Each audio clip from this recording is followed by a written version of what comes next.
She was supposed to be the new it girl of Berkeley's arts department. Until, that is, she'd carelessly stumbled onto a pirate ship and been press-ganged into service. For the past few days, ever since receiving the task list from that evil, black-hearted capitalist, her boss, Mr. Kevin Zhao, Isabella Zhao had been burying herself in the art studio. The man might be a monster, but she had to earn her salary. So she drew by day and drew by night. She didn't even have time to go to the dining hall, asking friends to bring her food directly to the studio. Perched on a small stool, she'd hastily shovel food into her mouth, her eyes still glued to the draft on her easel, lost in thought. If her meals were an afterthought, sleep was a forgotten luxury. Isabella hadn't had a proper night's rest in days. The crushing weight of a worker's responsibility filled her mind with a single thought: progress. Knowing that today was Monday, and that her black-hearted boss of the same surname would likely come for an inspection, she'd gritted her teeth and pulled an all-nighter to finish the drafts. The result was that by this afternoon, her hair was a mess, her face was smudged with charcoal and paint, and she looked like a stray cat that had rolled in an artist's palette. Even the watercolors couldn't hide the dark circles under her eyes. A calico cat plus a panda. A calico panda. No wonder Leo was startled. The Isabella Zhao he remembered was, by all accounts, quite the looker, someone who, by certain person standards, would be rated awesome plus. But now, as she looked up, revealing that smudged face and those raccoon eyes, who would recognize her as the 9 out of 10 freshman girl of the arts department, Leo cautiously sized up his one and only employee. "What happened to you?" he asked. "Do you not sleep?" A guide on how to infuriate a beautiful woman in one sentence. Hearing Leo's question, Isabella nearly choked. Her almond-shaped eyes widened, fixing him with a furious glare. You have a nerve to ask me that?" she sputtered, her voice trembling with sorrow. "This is all your fault. Pushing for updates every day. Asking me 3 times a day. I told you I'm drawing. But I'm just one person. How can I be that fast?" As she spoke, her eyes started to well up, and tears began to glitter. Even a guy as dense as Leo couldn't handle a girl cry. He quickly tried to comfort her. Don't cry. I know you've been working hard. I actually came up with a way to lighten your workload on my way over." Isabella's tears paused, hovering on her lashes. She sniffled. "Lighten it? How?" Leo waved his hand magnanimously. "I'll cut your weekly salary by 1/3, and your workload by 1/3. Perfectly reasonable, right?" Isabella froze on the spot, staring blankly at the heartless capitalist before her. The tears that had paused now streamed down her face. "Reasonable my ass. Where is that reasonable? You just want to exploit me." A man made of titanium, with some understanding of comfort, but not much. Her crying sent Leo into another flustered panic. Don't cry. We can talk this out. Here, wipe your tears." Spotting a tissue nearby, he grabbed it and handed it to her. Here, dry your eyes." After a moment, Isabella managed to stifle her sobs. She took the tissue, wiping her tears as she spoke in a choked voice. "I've been drawing my heart out. I'm earning every cent of my salary, but I can't just rush it. Quality is important too. I followed your requirements, and for every character design, I have to be satisfied with it myself before I can even consider it done. See for yourself." She gestured toward the easel with her chin. Only then did Leo shift his gaze. On the easel was a stack of drafts. The top one was a portrait of Sunner from Battle Through the Heavens. Dressed in a pale green gown, she had an ethereal air, her slender, graceful curves perfectly outlined. Her features were delicate and captivating, her aura otherworldly, and best of all were those long, pale legs, subtly visible beneath the hem of her dress. It was a perfect match for the image Leo had in his mind. He picked up the stack and flipped through the next few pages. Medusa, the little fairy doctor, Nalan Yenran. The series of character portraits were all stunningly rendered, each capturing the unique essence of the character, whether elegant, pure, seductive, or aloof. She had precisely nailed each one's personality. And they had legs, curves, everything. As Leo examined the artwork, Isabella, still dabbing her eyes, added in a wounded tone, "To meet your standards, I even went and read the original web novel. I studied the description of every character, paying attention to all the details. I didn't skip a single chapter. But then, the novel turned out to be really good. I got completely hooked, and then I forgot to sleep again." Her voice broke again, and her eyes reddened. Why did the author have to write so well? And why does he love cliffhangers so much? After I finished the latest chapter, I couldn't sleep because I needed to know what happened next. So I got even less rest. Leo didn't know whether to laugh or cry. So, More than half the reason she wasn't sleeping was because she was binge reading a web novel. But he had to admit, looking at the stack of drawings, he was incredibly satisfied. As expected of the arts department's it girl, talented and beautiful. Even if he hired a professional artist, they might not be much better than her. And anyone better would definitely be more expensive. Where else could he find an employee this diligent and easy to fool? He had struck gold. Naturally, he had to take good care of her. Leo's mind raced, and he quickly made a decision. It's fine. Drafts of this quality can basically skip the initial stage and be considered final versions. If you can maintain this level of quality, we can extend the deadline. Let's double the original project timeline. He thought for a moment, then added, and you don't have to do it all by yourself. If you know other suitable candidates, you can recruit them on my behalf. That will help share some of the pressure. You could be the team lead and have your subordinates do the work for you. Isabella, who had been wiping her tears, froze. She looked up, her eyes wide with disbelief. Me, a team lead. Leo nodded, his expression solemn and righteous. That's right. You're the #1 employee of the art team, a company veteran. Stick with me, and you'll go places. Wherever I get a meal, you'll get a bowl to wash. No, I mean, follow me, and I guarantee you'll make a name for yourself. He was a natural at selling dreams, an essential skill for any black-hearted capitalist. And when faced with a simple, gullible employee like Isabella, it was exceptionally effective. Claiming he had to catch the campus shuttle was, of course, just an excuse. Sensing trouble, Leo had bolted, running all the way out of the building. He could still faintly hear the tragic, indignant cries of one Isabella, Zhao, echoing from upstairs. He breathed a sigh of relief. Good thing he was fast. Who could have known? He was just trying to be helpful, grabbing a tissue so she could wipe her tears and clean her face, and he just so happened to grab a rag someone used to wipe their canvas. It was just like that time he'd accidentally shoulder-tossed her 3 times in a row. It was all just a series of unfortunate coincidences. The only conclusion was that he and his art department star employee were cosmically incompatible. He was clearly bad luck for her. Thinking about it, Leo did feel a little guilty. Ever since she'd met him, nothing good seemed to happen to Isabella.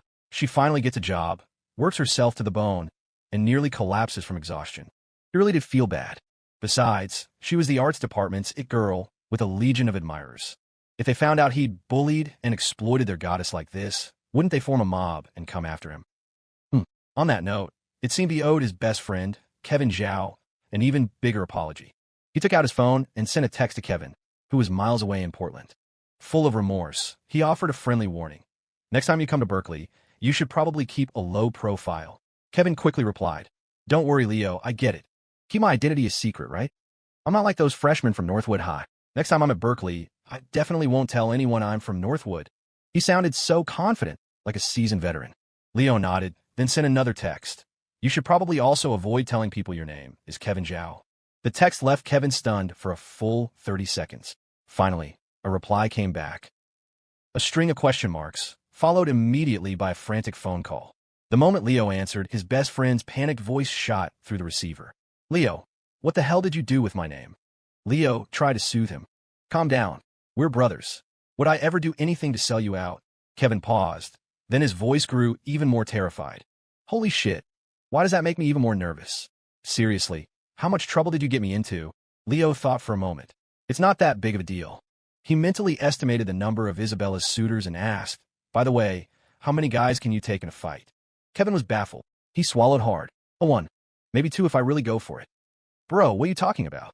Leo went silent, then offered a new plan. You should probably start working on your cardio. Kevin. After teasing his friend, Leo remembered he had something serious to ask. By the way, do you play games much these days? Kevin paused. Games? You mean the kind my girlfriend and I play, or the kind you play at LAN Center? Leo's face darkened. The LAN Center kind, obviously. What you and Tessa do is none of my business. What Claire and I do is way more advanced than whatever you two are up to. Did you know our friendship vibrating bed has 7 settings? Kevin finally got it. Oh yeah, I play. When I'm out with my girlfriend, I'm at the LAN Center with my roommates. You have no idea how chill our classes are, Leo. Tons of free time. One day it's World of Warcraft, the next it's Counter-Strike, then it's Maple Story. Hell, even our advisor raids with us. Leo nodded. Good. Then I need you to do something for me. When you have time, get some guys together at the LAN Center and try out all the most popular browser-based games on the market. Play through each one, get a feel for them. Then have your friends write up some reviews for me. Pros, cons, maybe even a ranking. Kevin was confused. What do you need that for? Explaining would be too complicated, so Leo kept it simple. I have my reasons. I'll tell you later. Just do this for me. I'll send you $2,000 for expenses, and as a thank you. Kevin burst out laughing. Come on, Leo, don't be like that. We're brothers. You don't need to pay me for a small favor like this. A word from you is enough. What 2,000? Wait, how much? The number finally registered. 2,000. Yeah, Leo confirmed. If it's not enough, let me know. I can make it 3. Even with best friends, you couldn't just take their help for granted. Business was business. Kevin was clearly stunned. Holy shit. 2 or 3 grand, just like that. Leo, did you strike it rich? Wait a minute. Did you sell your body to the class president? Bro, even if you're living off her, you need to show some restraint. He immediately launched into a heartfelt lecture. Leo's face was once again a storm cloud. Suddenly, he felt zero guilt about pinning all of Isabella's problems on his best friend. After the initial outburst, however, Kevin's tone grew serious. Seriously, Leo, you don't have to. If you're asking me for help, it must be important. As your brother, I might not have many skills, but if you need me, I'm there. You don't need to pay me for a small task like this. If you did, it would be an insult. It was rare to hear Kevin Zhao, the big shot of Northwood High, sound so earnest. Leo couldn't help but feel a warmth spread through his chest. All right, thanks, man. Next time you're in the area, I'll treat you to a nice meal. Kevin laughed heartily. Deal. But you don't have to go all out, we're good. His voice suddenly dropped to a conspiratorial whisper. But hey, I heard Berkeley has an arts department full of gorgeous girls. Next time you gotta introduce me, let me feast my eyes. Leo readily agreed. No problem. I'll introduce you to their girl. Kevin was floored then ecstatic. Holy shit. Leo, you have those kind of connections? You're the man. It's nothing, Leo said humbly. You could say they're your connections, too. After hanging up, Leo didn't take the campus shuttle back to the old campus. He had arranged to meet with David Chung over the weekend to check on Happy Nest before its official launch. He hailed a cab at the new campus gate, gave the driver the address, and the car set off. Happy Nest's office was on Wanning Road in the city's old district. Unlike the newly developed areas with their clusters of gleaming high-rises, Wanning Road was mostly filled with old, low-rise buildings. The occasional vintage Western-style house interspersed among them added a touch of antique charm. Happy Nest had rented the second floor of a small, 3-story house. Just a single floor. David Ching knew he was coming and had asked Penny Fong, the planning director, to meet him downstairs. When the sophisticated woman, who was around 27 or 28, saw Leo again, her expression was one of pleasant surprise and warmth. But Leo felt like she had something else on her mind. She immediately linked her arm with his, guiding him upstairs as she filled him in. We've been waiting for you, little President Lin. We're in the final stages of the launch, and President Chung and the team have been pulling all-nighters, testing everything repeatedly. But we're still not completely confident. Having you here is a huge relief. Ever since he'd agreed to be Happy Nest's chief strategic officer, her form of address had changed. Before it was Leo, now it was little President Lin. To be fair, being called that by a mature, alluring professional woman in such an intimate way would have sent most guys' egos through the roof. But Leo Wallace was not most guys. A man of steel, he never accepted temptation from anyone but his girlfriend. Without changing his expression, he smoothly withdrew his arm from her grasp. You're too kind. Let's go up and take a look. A honey trap?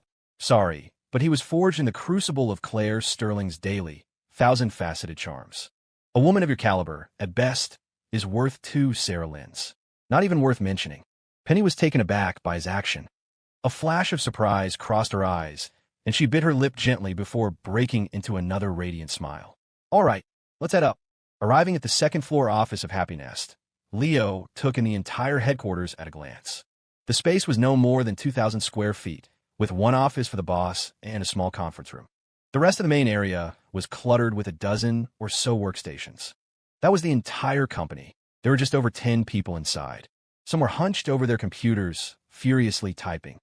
Others were gathered in small groups, smoking and brainstorming, the air thick and hazy. It was less a company and more a small studio. Leo recalled a news report from his past life. In its early days, Happy Nest had only 6 core employees. The scene before him seemed to confirm it. Aside from a few key people, the rest were likely regular staff. And yet, in this fledgling spring of 2008, no one could have imagined that from this messy, smoke-filled, shabby little studio the most ferocious dark horse of the domestic internet scene would emerge, creating a legend of 70 million registered users in a single year. David Chung was frowning, deep in a serious discussion with Owen Wu, his deputy director of programming, and a few other key technicians. Hearing footsteps, he turned and saw Penny leading Leo upstairs. His eyes instantly lit up. "Leo, you're here?" His brow unfurrowed, and a smile spread across his face as he hurried over. "Come, let me introduce you. Yufei mit Owen. These are the other founding members of Happy Nest, all of whom I've trained myself over the years." He affectionately took Leo's hand and turned to address his team. "This is Leo Wallace, our future CSO, Chief Strategic Officer. I've mentioned him to you all many times, so you know who he is. Call him President Lin." The Happy Nest employees looked at Leo, standing next to their boss, and responded with friendly greetings. "President Lin." Their eyes scanned him, filled with a mixture of surprise at his age and appearance, along with a healthy dose of skepticism. They had indeed heard a lot about him. Their own boss, along with Penny and Owen, had practically sung his praises. The advice and suggestions he'd passed along regarding the Happy Nest project had been remarkably insightful, leaving them all in awe and curiosity about their new CSO. But seeing him in person, this President Lin was impossibly young. Could those brilliant, game-changing insights, those mature and sophisticated strategic proposals, have really come from a young man who couldn't be more than 20? Leo could feel their gazes on him, could sense their doubt and disbelief. He wasn't bothered. He just waved a hand and smiled. "Don't call me President Lin. Leo is fine." But David Chung was insistent. "Absolutely not. You're the Chief Strategic Officer. In terms of authority, you're almost my equal. President Lin is perfectly appropriate. Besides, in our industry, age doesn't matter. Skill is what counts." David paused, his eyes sweeping over his team of young, ambitious elites. "If any of you aren't convinced about President Lin, now's your chance. While he's here today, you can challenge him, put him to the test." His words ignited a fire in the young team, their eyes fixed on Leo, burning with eagerness. A pretty young woman who looked to be in her early 20s, fresh out of college, was the first to step forward. She raised an eyebrow at Leo. "Little President Lin, I'm Hannah Ling, Berkeley class of '03, currently a member of the Happy Nest tech team. May I ask for your guidance?" A man of 26 or 27 followed. "Count me in." Wang Yi, from the planning department. "I have a few ideas I'd like to run by you, President Lin." When he arrived, the sky was painted with the streaks of sunset. When he left, it was full of stars. David Chung personally walked Leo downstairs again. Standing in front of the small building, he looked at his new chief strategic officer and couldn't help but sigh with a smile. "Those kids upstairs, they usually don't even fully listen to me. Today, you completely won them over." Happy Nest was a startup, and though the team was small, it was composed of elites. Each one had been handpicked by him. Young, energetic, and inevitably a little arrogant. But what had just happened upstairs? Leo had, in just half an hour, effortlessly dismantled every question and challenge thrown at him, as if he were debating a crowd of scholars. The latter half of the session had turned into something of a celebrity fan meeting, or more accurately, a professor lecturing his students. The group of prodigies, all from top universities and major tech companies, had transformed into diligent pupils, scribbling notes furiously, afraid to miss a single detail. They had been practically tripping over themselves to ask more questions. Hannah Ling and Wang Yi, usually the proudest of the bunch, looked like they wanted to glue themselves to him. Of course, being a beautiful woman had its advantages. Hannah had unceremoniously kicked Wang Yi aside and monopolized Leo's Q&A time for a full 5 minutes. Thinking of his company's brightest star and her eager, excited demeanor just now, David Chung chuckled again. He looked at Leo. That was the first time Hannah has ever been that impressed by a guy. "I think she's a few years ahead of you at Berkeley, right? You're senior. I think she's interested in you now. How about I play matchmaker?" Leo shot him a sideways glance. Was this old man bored, trying to set another honey trap? "No need. I have a girlfriend." But David seemed genuinely enthusiastic about playing Cupid. "You can always change girlfriends if you find someone more suitable. Let me tell you, Hannah was the it girl of the electrical engineering department back at Berkeley. She had a ton of guys chasing her. Most people wouldn't even have a chance." Leo's mouth twitched. "An it girl?" Just this morning, another it girl had been worked to tears by him. In this new life, he seemed to be encountering a surplus of them. Besides, his girlfriend was the campus queen. Why would he ever consider a downgrade? An image of his girlfriend's stunning, coolly beautiful face flashed in his mind, followed by the thought of what she looked like when she was jealous. Leo turned to David Chung and offered his new business partner a piece of friendly advice. You should probably never say that again. If my girlfriend heard you, there could be trouble. David was unfazed, laughing heartily. What, is she the jealous type? Does she have a mighty roar? Leo looked at him. The brilliant founder of Happy Nest seemed to have a death wish. A mighty roar was one thing. But had he ever heard of a retired Special Forces badass who handled problems for the Sterling family's daughter? After some friendly banter, the conversation turned back to business. David's expression grew serious again as he sincerely thanked Leo. Even after offering him the CSO position and a significant portion of the company's initial stock, hearing Leo so effortlessly pinpoint the various detailed issues with Happy Nest product today had left him, the company's founder and CEO, not just impressed and amazed, but utterly thrilled. This stock and position were worth every penny. Only a true top-tier professional could understand the weight of Leo's casual words. Every syllable was a pearl of wisdom, priceless. In response to David's gratitude, Leo just smiled and waved his hand. Don't mention it. We're in the same boat now. It's only right that I do my best. Besides, the product was already very mature. I just helped give it an extra push. David's eyes shone. But sometimes for a product to go from successful to legendary, that final push is everything. I always felt Happy Nest was missing something. Now, you've supplied it. Leo met David's gaze. They looked at each other, a silent understanding passing between them, and shook hands firmly once more. Have you set a launch date? Yes. Next Tuesday, March 18th. A taxi pulled over.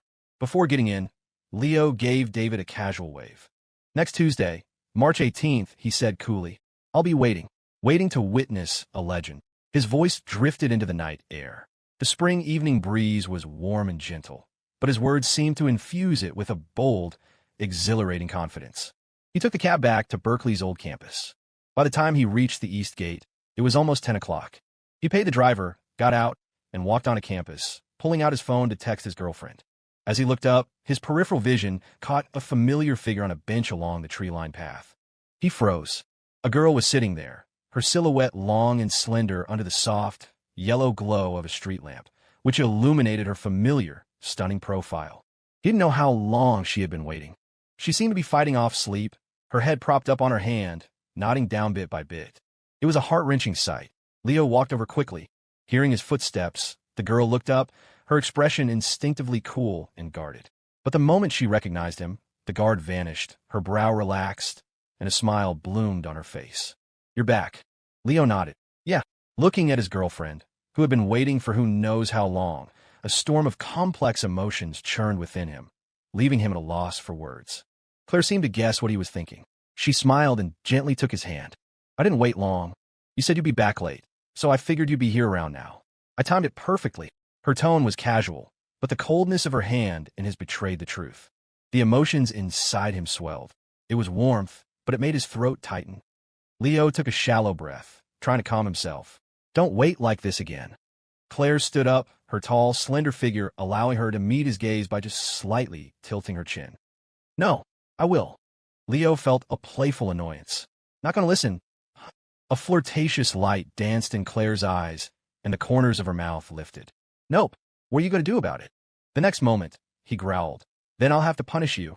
Without giving her a chance to react, he leaned in and pressed his lips firmly against hers. Beside the campus path, under the dim yellow light of the street lamp, the young couple's figures merged into one, warm and passionate. A passing student, returning from a late-night snack, caught sight of the scene and walked away with his eyes wide in shock. Jesus Christ, are those two now camping out of the school gate to slaughter us single people? We're the school administrators. Do something. 3-chapter update. Please vote and send gifts. The night was cool, the moon hanging in the branches. Under its pale light, the young couple walked hand in hand across the campus. Leo didn't go into detail about his work with Claire. It would be impossible to explain anyway. He couldn't just say, your husband is a reincarnator, so everything he touches turns to gold. It was better to wait until he had results and surprise her with the good news all at once. Leo didn't say, and Claire didn't ask. She had a vague idea of what he was up to. In her past life, she had been a powerful businesswoman. In this life, she was in love, and for once, she was happy to enjoy being a domestic girlfriend. Whether his little venture succeeded or not didn't matter to her. That had nothing to do with her being a reincarnator. Reincarnated or not, she was still the daughter of the Sterling family. She might be lacking in other areas, but she certainly wasn't lacking in money. If things ever got tight, she could always go home and hit up her old man for some cash. In both lives, she had been fiercely independent and rarely asked Charles Sterling for anything. But in this life, their father-daughter relationship was much warmer and closer than before. If she did ask, Chairman Sterling would probably be moved to tears. My daughter is finally asking her father for help. One other thing. Claire suddenly remembered she needed to go back to the Concord, Unit 1. She still had to send her father the collection of rare liquors Charles had been hoarding.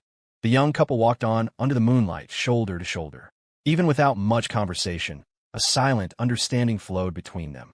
A simple glance, a gentle squeeze of the hand, was all it took to know what the other was thinking. They already had the comfortable chemistry of a long-married couple. Before long, they passed by the overlook on the old campus. Glancing at the dark, quiet grove of trees, Claire turned to Leo, her expression placid. "Doesn't look like anyone's here." Leo peered into the trees and nodded, his face perfectly straight. "You're right. No one," the girl mused. "If there's no one here, do you think the grove gets lonely?" Leo understood instantly, replying with righteous conviction. "Of course it does."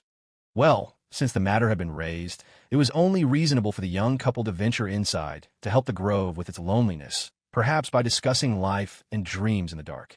That night, when Leo returned to room 520, his roommates were all on their computers or phones. Hearing the door open, they looked over. All three of them stared. "Hey, Leo, why are your lips swollen again?" A second later, Leon paused, confused. "Wait, why did I say again?" Leo was about to explain when the ever-quick Marco and Dylan cut him off in tragic unison. "Don't say it. We know the answer." "Damn it, the power couple's makeout sessions are getting more intense. When did Berkeley get like this? They must have picked up bad habits back in Northwood." Later, after lights out, the four roommates were all in their beds. Marco, Dylan, and Leon were chatting across the dark room. Starting with the web novel they were all following, Battle Through the Heavens, animatedly discussing the latest plot developments. Leo chimed in occasionally, treating it as some convenient, close-range market research. Then a text from Claire came through. Leo shamelessly abandoned his roommates and started texting his girlfriend under the covers. After they finally said their goodnights, he was about to put his phone away when he heard Marco's voice from the opposite bunk. "Leo, hey Leo, did you hear what we were just talking about?" "No, what's up?" Leo replied. Dylan excitedly jumped in. "Our department is having an intramural basketball tournament this week. Leon and Marco already signed up. You in?" Leo paused. A basketball tournament? He learned from his roommates that the intramural tournament was a tradition in the humanities department. Apparently, in previous years, the humanities team had consistently ranked last in the university-wide tournament, which had greatly annoyed the department heads. So they had decreed that every year, the department would hold its own internal tournament, with every major required to field team. Even if they couldn't produce skilled players, at least it would build character. They couldn't just be bookworms. But the humanities department was mostly composed of liberal arts majors, predominantly female. Each class had few male students, and even fewer who could play basketball well. Every year, the class advisors had to beg and plead just to scrape together a full team. The games themselves were often disasters. However, things had started to change in the last couple of years. The humanities department had begun offering a few spots for athletic recruits. Now, many classes had one or two skilled basketball players, which dramatically raised the level of competition. For this year's advertising majors, however, this was not good news. The history and journalism departments each have at least one athletic recruit, both at the national level, Leo explained to Claire the next day as they had lunch in the dining hall. "I heard the sociology department has a guy who almost went pro, but our advertising class? Not a single athletic recruit this year. On paper, we're probably going to be dead last." Claire nodded in understanding. "So your class advisor must be pretty stressed." Leo nodded, his mouth full. "He is. The other classes finalized their rosters ages ago. Some even brought in coaches from the athletics department. Our class still can't even get 5 guys. Hearing how good the other teams are, everyone's a little intimidated. They don't want to get embarrassed." Claire smiled. "Your dorm signed up 2 guys right off the bat. Leon and Marco are pretty brave." Leo, still focused on the fried pork chop on his plate, replied, "Leon is just a stand-up guy. He heard it was for the honor of the class and didn't hesitate. Marco just wants a chance to show off in front of the girls." Claire raised an eyebrow, surprised. "Is Marco that good at basketball?" Leo shook his head and sighed. "He's already researching the most heroic-looking poses to get injured in, so he can fall gracefully into a girl's arms." Claire. It was rare for her to be speechless, but she had to admit that sounded exactly like something Marco would come up with. Finally, Claire looked up at Leo, a glimmer in her eyes. So, what about you? Initially, Leo had no interest in the department's basketball tournament. For one, the sense of class pride and unity wasn't as strong in college as it was in high school, and unlike Marco, he had no desire to show off. More importantly, he was swamped this week. He had to keep communicating with David Chung to ensure a smooth launch for Happy Nest, while also planning the next steps for his battle through the Heavens browser game. He was so busy that he was barely keeping up with his daily debriefing sessions with Claire. Projects like strawberry planting had been neglected for days. He had zero motivation to play basketball. So last night, when his roommates had tried to persuade him, his answer had been a firm no. But then, today, Claire suddenly took an interest in the matter. You should join, his campus queen girlfriend suggested, a rare and proactive proposal. Leo was surprised. You want me to sign up? Claire nodded, resting her chin on her hands as she looked at her boyfriend, her eyes unwavering. You look really hot when you play basketball. It was an incredibly rare compliment to hear from the great Claire Sterling. Leo almost burst with joy, but he managed to maintain a cool facade. Even if you say that, I'm still really busy right now. The next second, the girl suddenly leaned in, whispering something in his ear. The keywords seemed to involve if you sign up and remote control. A moment later, she was sitting back in her seat, composed and nonchalant. Leo, however, swallowed hard. His eyes were wide with shock, but he managed to keep his voice steady. Well, on the other hand, and so it was settled. When he told his advisor, Alex, he naturally adopted a righteous and heroic tone. For the honor of our class, I'm definitely playing in this tournament. Alex, who had been tearing his hair out over the basketball team, was moved to tears. He slapped Leo on the shoulder. Great. You, my boy, have guts. And principles. You guys in room 520 are all stand-up guys. It was true. For a single intramural tournament, 3 of the advertising class's 5 players came from room 520. Even Dylan had been tempted to sign up. He might be short, but Ryota Miyagi in Slam Dunk was under 5'7", right? Coach, I want to play basketball. The thought was nice, but unfortunately, this morning in the stairwell, a girl had asked him for directions. Poor Dylan had turned beet red, stammered, and, in his flustered retreat, had accidentally fallen down the stairs. Even then, he hadn't stopped to check for injuries, simply fleeing the scene in disgrace, leaving the girl utterly bewildered. She was just asking for directions. Was such a dramatic reaction really necessary? The fall wasn't serious, but he had twisted his ankle. Dylan sighed dramatically. The doctor said I have to rest for a week. I'll have to miss the tournament. Marco, applying a cold pack to his ankle, shot him a disdainful look. With that condition of yours, you're going to miss out on beautiful women for the rest of your life. In the end, the class managed to recruit 2 other guys who knew how to play, finally scraping together a 5-man roster. The massive, tank-like Leon was naturally the center. Marco volunteered for small forward, and Leo took the shooting guard position. With the team assembled, they scheduled a few practice sessions at the courts to warm up and build some chemistry. But this warm-up ended up causing quite a stir. It might have been 5 guys on the court, but it felt like 100 people were there because their cheering section was enormous. Before the game even started, Marco had launched a massive promotional campaign in their class, solemnly declaring that logistical support was crucial and, for the honor of the class, everyone needed to participate. He managed to convince a huge group of girls to come watch their practice. Meanwhile, the girls from room 205, who were close with the guys from 520, heard about the commotion and came over as well. At first, when it was just Leo's team playing a casual scrimmage against some other students, they didn't attract much attention. But when the girls from the advertising class arrived in a cheerful, chattering flock, holding custom-made banners and signs that Marco had ordered, a murmur of excitement spread through the courts. When Quinn Liu, Jay Jiang, and Molly Tang from room 205 appeared, the murmur grew into a wave of commotion. Many of the guys playing nearby couldn't help but stare. Holy shit, are you guys just practicing? Or, is this the national championship? What's with the huge entourage? And then, Claire Sterling arrived. It's no exaggeration to say that when her cool, stunning figure appeared on the court, the entire area fell silent for a moment. Every student playing basketball instinctively stopped, staring dumbfounded at the approaching girl. The campus queen, Claire Sterling, was here too. If it had stopped there, the students of Berkeley, who had been subjected to countless public displays of affection from the power couple, might have been able to handle it. However, the next sight was what truly turned them to stone. The campus queen walked to the sidelines and, like a magician, produced a sign from behind her back. On it were 3 large words, G-O-L-E-O, and underneath, a line that was even more heart-stopping. from his family. The sight nearly made Leo, who was warming up on the court, throw out his back. He jogged over sheepishly, his face flushing as he whispered to his girlfriend, "Isn't this a little much?" But Claire just smiled. "Not at all. I think it's just right. Besides," as she spoke, her gaze swept across the area, taking in the girls from the advertising class. One by one, they instinctively shrank back, avoiding her eyes. Claire's smile widened. It also serves to intimidate any potential rivals. Two birds, one stone. More tonight. Happy National Day, everyone. Remember to vote and send gifts. A simple, friendly scrimmage had turned into a massive spectacle. The students playing against Leo's team were completely baffled. Are these guys really from the advertising program? Their cheering section is more impressive than the performing arts department. Their confidence was shaken. They played timidly, their eyes constantly darting toward the sidelines.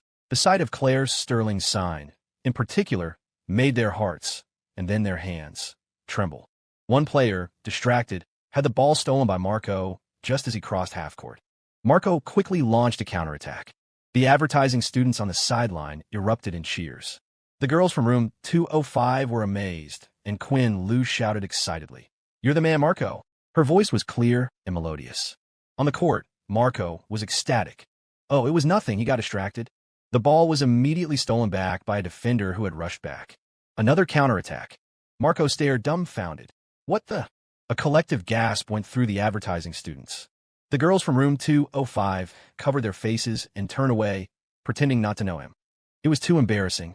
The opposing player dribbled to the basket, ready for a spectacular layup.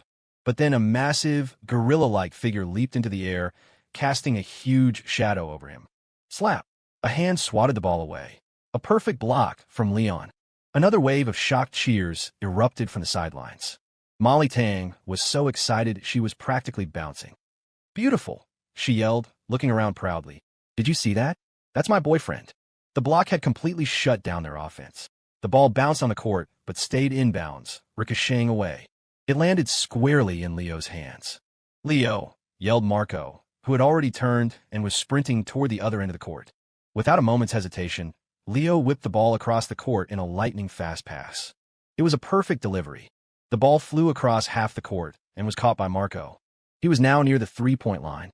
He faked a shot, drawing a defender who jumped up to block him. But Marco just grinned. It was a pump fake. He passed the ball behind him. Catch! The ball shot through the air, and the spectators' eyes followed. The next second, it was caught by another pair of hands. Somehow, Leo had already sprinted past half-court. He caught the ball and, in the same motion, drove to the three-point line at a 60-degree angle. He was wide open. He jumped and released the shot. The ball soared through the air in a perfect arc as everyone on the court watched wide-eyed. Swish! Nothing but net. 3 points. The sidelines exploded. The girls from the advertising class screamed and cheered. Yes. Their gazes all fixed on the tall, handsome figure on the court, their eyes practically glowing. He's so hot. But just as the thought began to form, their eyes drifted to the girl on the sidelines, and their hopes died. He was hot, but he was taken, and his owner was not to be messed with. Even Lily Lou, the it girl of the humanities department, had been shut down. What chance did they have? Claire didn't care what anyone else was thinking. Standing on the sidelines, her eyes sparkled as she watched her boyfriend jog back toward her. Leo smiled and gave her a thumbs up. She smiled back, brought her hand to her lips, and blew him a kiss. That single kiss nearly made the guys on the adjacent court pop their eyes out of their sockets. They dropped their basketballs. Even the girls from room 205 were shocked. Whoa, Claire, you're so bold now. What about your cool campus queen image? Claire just smiled, unfazed. What image? Right now, I'm a player's family. With his family watching, Leo's performance heated up, especially when he thought about the promise Claire had whispered to him at lunch. He thought about the friendship vibrating bed. He thought about the instructions Mr. Chien had given him for the remote control. Level 1, Level 2, Level 3, and then Level 7, Level 7, Level 7. The more he thought about it, the more divinely inspired he felt. His touch was perfect. He took another shot. Another three-pointer swished through the net. The crowd roared again. It was just a small scrimmage, so no one was keeping score. Leo's team played their hearts out, fueled by the constant cheers from the sidelines. When it was over, the opposing players came over, shook their hands with an air of relief, and practically fled. As they left, they couldn't help but feel a sense of tragedy. That was so hard. Playing basketball while being force-fed a couple's PDA. What kind of psychological warfare is this? We're never playing against the advertising class again. After the game, drenched in sweat, Leo walked over to the sidelines. Claire was already there with a bottle of water, a sweet smile on her face. Thirsty? Here. Leo took the bottle, twisted off the cap, and chugged half of it down. Wiping his mouth, he turned to his girlfriend and grinned. How'd I do? Claire nodded, her expression noncommittal. Not bad. Then she looked at him again, a smile tugging at her lips. Pretty hot. No one dared to interrupt the couple's conversation. The girls from the advertising class swarmed the other players, showering them with praise and concern. Leon, in particular, who was tall and built like a hero after blocking at least 7 or 8 shots, was a center of attention. A few girls couldn't help but think, as a boyfriend, a guy like Leon wouldn't be bad at all. The next second, Molly Tang pushed her way through the crowd, puffing out her cheeks. What are you all doing? He's my boyfriend. He's taken. After proudly declaring her sovereignty, she turned to Leon, her face breaking into a radiant smile. Wow, you were so handsome just now. Are you tired? Have a date cake. The date cake guy happily opened his mouth to accept the treat from his girlfriend. Another sweet couple. Only Marco was left standing alone. He walked off the court, looking around expectantly. Hello, isn't anyone going to check on me? I contributed to the team, too. Where are my female fans? Quinn Lu heard him and tossed him a bottle of water. Here, drink this and let's go. If we wait any longer, we'll miss the last bus back to Gotham. 3-chapter update. Remember to vote and send gifts. After the game, Leo went back to his dorm with his roommates, took a quick shower, changed, and headed out. Claire was waiting for him downstairs. He smiled, walked over, and took her hand. The young couple set off for the dining hall. They talked and laughed along the way, drawing envious and speculative glances from other students. What could he possibly be talking about with the great Claire Sterling? If it were me, I'd be charming her with witty remarks and classical references. I'd definitely be better at winning her heart than this Lynn guy. They were too far away to hear the couple's actual conversation. It was a good thing, too. I played my part. Don't forget to keep your promise later. I know, the vibrating bed, right? What level do you want to try? I want to try them all. Wait a minute. How do you know how many levels there are? Huh, I tried it out myself last time. Claire Sterling, you tried something like that without me. So how was it? How was it? It was redacted for decency's sake. They arrived at the dining hall just in time. As they entered, they ran into some students from the art department council. Hey, Leo, one of them called out cheerfully. Then he looked closer, his expression shifting to concern. Whoa, Leo, are you okay? Your nose is bleeding. Leo hastily wiped his nose, glanced at the nonchalant Claire beside him, and forced a calm reply. I'm fine, just been a little overheated lately. After dinner, the couple went for their customary walk around campus to digest. They happened to pass by the Overlook again. Righteously, they went in for a completely innocent stroll. When they emerged after discussing life and dreams, one of them had a few new red marks on his neck, and the other's collar was askew, her hair slightly tousled, a faint blush on her cheeks. Claire tucked a stray strand of hair behind her ear and looked up at her boyfriend, biting her lower lip with a hint of annoyance. You little pervert. Leo touched the marks on his neck, unfazed. Takes one to know one. Spring was in the air, stirring something restless in their hearts. After their walk, they reached Claire's dorm, and both were reluctant to part. Standing at the entrance, Claire stepped up onto the first step, turning to face him at eye level. She raised an eyebrow. Kiss me again. Leo had no objections. He leaned in expertly. He expected a routine goodbye kiss, but just as their lips were about to part, Claire suddenly grabbed his collar, pulled him back, and sealed his mouth with a much more forceful kiss. Caught off guard, Leo felt her teeth gently bite his lower lip, her tongue tracing its outline before the kiss deepened into something far more passionate and intense. It was enough to make his blood boil and his mind go blank. A long time later, they finally broke apart. It took Leo a moment to recover. He swallowed, still feeling dizzy and wanting more, his heart still racing. He opened his mouth, but he was too dazed to think of what to say. His throat felt incredibly dry. Claire's face was also flushed, as if rouged, making her look even more alluring. She took a breath and placed her hand on his chest, her slender fingers tracing circles over his heart. Go back now, and remember to miss me. They were simple, parting words, but combined with the almost unconscious caress of her fingers, they made his heart pound even harder, his blood run hotter. Leo took a deep breath, forcing himself to nod calmly. Okay, good night. They locked eyes. Finally, with an immense effort of will, Leo turned and walked away with steady steps. But the moment he turned, his eyes went wide with shock. That vixen, She's going to be the death of me with her teasing. Who could possibly resist that? Only a modern-day saint like me. The modern-day saint immediately picked up his pace, practically sprinting back to his dorm. Even saints needed a cold shower to cool down. Meanwhile, at the entrance to the women's dorm, Claire watched her boyfriend's figure disappear into the distance. Only then did she let out a breath of relief. She realized her own body felt weak, her limbs tingling. She had to grip the railing to steady herself. Looking in the direction he had gone, she replayed the passionate kiss from a minute ago, her own bold advances. A blush of embarrassment spread from her neck to her ears. She bit her lip. Damn it, I really almost devoured that little fool just now. No, Claire, calm down. You've only been dating for a few months. Joking around is one thing, but being so forward is another. Besides, he's still just a young man. What are you, a woman with a mental age 10 years his senior, thinking such shameful thoughts? The great IC CEO from her past life would never admit she had been so overcome with passion. Claire quickly composed herself, her expression returning to its usual cool calm. She came to a logical conclusion. It wasn't her fault. It was this restless spring's fault. This spring was a bad influence. She would have Mr. Joe deal with it later. That night, back in his dorm, Leo immediately jumped into the shower. The other 3 members of room 520 were mystified. Showering again? Didn't you just shower before you went out? From behind a bathroom door came Leo's muffled explanation. It's hot. I got sweaty again. It was hot. The girl's soft body had been scorching, and he had gotten sweaty. Kissing her had made him break out in a sweat. After the cold shower, he felt a little calmer.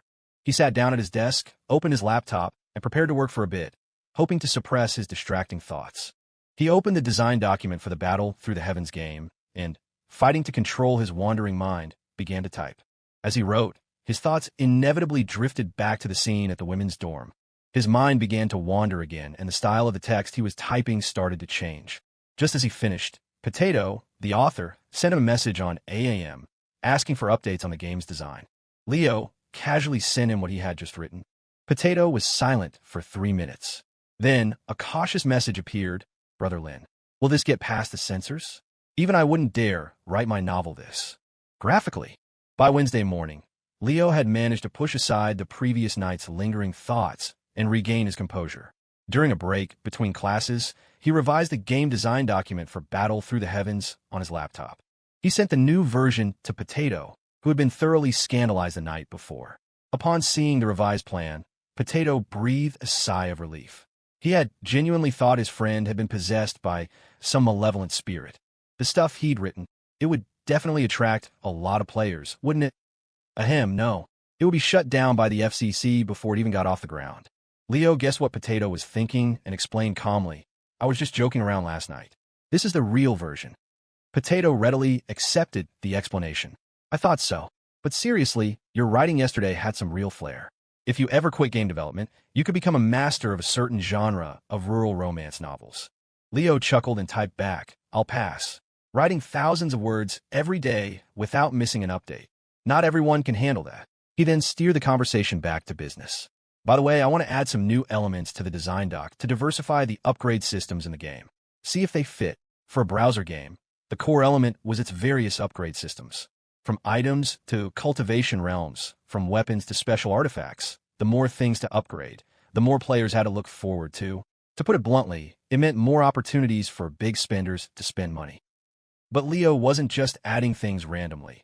He had put a lot of thought into it, respecting the original novel's lore. Potato quickly gave his enthusiastic approval. No problem. I looked it over. The new Heavenly Flame names and descriptions you added are great. You've saved me a lot of work. I'll just use them in my novel, ha ha ha. He added, and that ancestral symbol concept? That's interesting too. I feel like I could even use that for a new book. Leo paused for a moment, then typed back nonchalantly, go for it. You can call your new book Martial Universe. Martial Universe? Potato mulled over the name. He was pleasantly surprised. Hey, that's a great name. It's right up my alley. Brother Lin, you've been a huge help to me on my creative journey. I'm definitely using that for my next book. Maybe I'll even name the main character after you. Let's call him Leo. At lunch, Leo ate with his roommates from 520. Claire's finance class was at the new campus today. The couple didn't need to be joined at the hip every single day, especially considering what had happened in front of her dorm last night. It was probably for the best that they had some space to cool down. Otherwise, things might really get out of hand. But during lunch, Leo received a picture message from Claire. It was a photo of her lunch at the new campus with Quinn and the others. The text was simple: eating, thinking of you. Marco, sitting next to him, caught a glimpse of the message and couldn't help but click his tongue. You two are really something else. Texting each other updates while you eat. Of course, Leo said calmly. But looking at the picture of her lunch and reading the text below it, his mind started to wander again. Eating, thinking of him? Was she thinking of him or thinking of eating him? No, calm down. Any more of this and you'll get another nosebleed. As if on cue, the TV mounted on the dining hall wall was showing an Animal Planet special. The host's deep, magnetic voice filled the room. Spring has arrived. Nature awakens. And it is once again mating season. Leo couldn't help it. He blushed. Damn, talk about perfect timing. At the same moment, in the dining hall on the new campus, Claire looked at the text she had just sent and gently bit her lower lip. Thinking of him? Or thinking of eating him? Her fork and knife scraped unconsciously against her plate. Her mind flashed back to last night, to the way her fingers had traced circles on his chest. A jolt of excitement went through her, followed by a wave of embarrassment. I shouldn't have sent that. It's so mortifying. I wonder if that little fool will understand what I meant. Her phone buzzed. A picture message in reply. A picture message? Claire opened it curiously. The photo was of the TV screen in the old campus dining hall. It was showing Animal Planet. The caption at the bottom read, "It is once again mating season." The great, cool Claire Sterling's hand trembled, and her phone nearly fell onto the table. That huge pervert. He actually understood. Her roommates at the table looked over, then stared in surprise. Claire? Why is your face all red? That afternoon, back on the old campus, Leo's advertising class continued as usual. Before class, he sent a text to David Chung at Happy Nest, asking for help with registering a company. He was ready to accelerate the browser game project. The art department was in Isabella's capable hands. As team lead, she was earning a commission for every person she hired, and with her charm and popularity, finding talented artists from the arts department wouldn't be hard. He and Potato had already finalized the initial content plan. As for the programming department, he had talked to Owen Wu, Happy Nest Deputy Director of Programming, and asked for recommendations for reliable front-end and back-end developers. He was just waiting to hear back. Scrollverse had also sent over the IP licensing contract for Battle Through the Heavens. It was time to make things official. Having a registered company would give him a legitimate front when he went out to recruit talent and negotiate partnerships. Halfway through his afternoon class, David replied. He could have someone handle the registration. It was a small matter. He asked about Leo's initial investment, the type of company, and most importantly, the company name. Reading the text, Leo thought for a moment, then smiled as he typed his reply. Slaughter Entertainment. More to come. Working hard during the holiday. Please vote and send gifts. It all started last year during the Lovers Festival, when they bought matching couples' hats with the letters L and S from a small shop by the East Gate. That was when the Slaughter CP moniker was born. Later, at the LNS house, Mr. Chien had put up a plaque with their initials. Among their friends, it naturally became known as the Single Slaughterhouse. Leo liked the name. It felt right for his game company. It symbolized his hope that his Battle Through the Heavens game would go on to slaughter the competition and become a massive success. And Slaughter Entertainment was just one small piece of his business empire. The browser game was just a tool to generate seed money. In the future, he planned to follow Mr. Chien's example. The man's Gilded Phoenix Group seemed to own every business around the university. Once Leo had more capital, he would spread the Slaughter CP brand across all industries. He could have a whole Slaughter group. The logo could be a little shark. Cute. Now, that was something to look forward to. But while he dreamed of the future, he had to focus on the present. Before class ended, Leo texted his number one beast of burden. No, his number one general, on the new campus to check on the progress of the art team recruitment. The reply came quickly. Recruiting. Stop rushing me. The text was followed by a red-faced, angry emoji. Her boss, Mr. Kevin Zhao, had stopped pestering her about art drafts and was now on her case about hiring. For poor Isabella, the burden hadn't changed at all. In fact, it felt even heavier. When he had first told her she would be in charge of hiring, promising her $500 for every employee she brought on, she had been secretly thrilled. She thought she could finally make some extra cash and get one over on her scammer of a boss. But when she actually started the recruitment process, her conscience kicked in. Her noble morals wouldn't let her do a half-assed job. She was being paid to do this. She couldn't waste her boss's money. As detestable as he was, she, Isabella Zhao, had to do things right. So she changed her plans. She spent 2 sleepless nights developing a comprehensive set of hiring criteria and an interview plan, even creating a full set of interview questions. When a swarm of art students, drawn by her reputation, flocked to apply, Isabella was completely overwhelmed. She had to interview each one carefully, assessing their skills, afraid of missing out on a talented artist or accidentally hiring an unreliable one. The more she worked, the more exhausted and aggrieved she felt. Finally, she couldn't take it anymore and called him, her voice filled with tragic indignation. "This is exploitation. You said I could be the team lead, but you just found another way to pile more work on me. I haven't had a decent night's sleep in 3 days." Leo, casually munching on a date cake his roommate had given him, calmly reassured her over the phone. "With great power comes great responsibility. You're a team lead now. Soon, you'll be a department head." He dangled the new title, and for a moment, he could feel her resolve waver. A department head? Then she snapped back to reality, even angrier. "You're selling me dreams again. I'm telling you, I don't want to be the team lead anymore." She, Isabella Zhao, would not be fooled so easily again. The next second, Leo's voice floated through the phone, light and airy. "Team leads get an extra $300 a month." Gulp.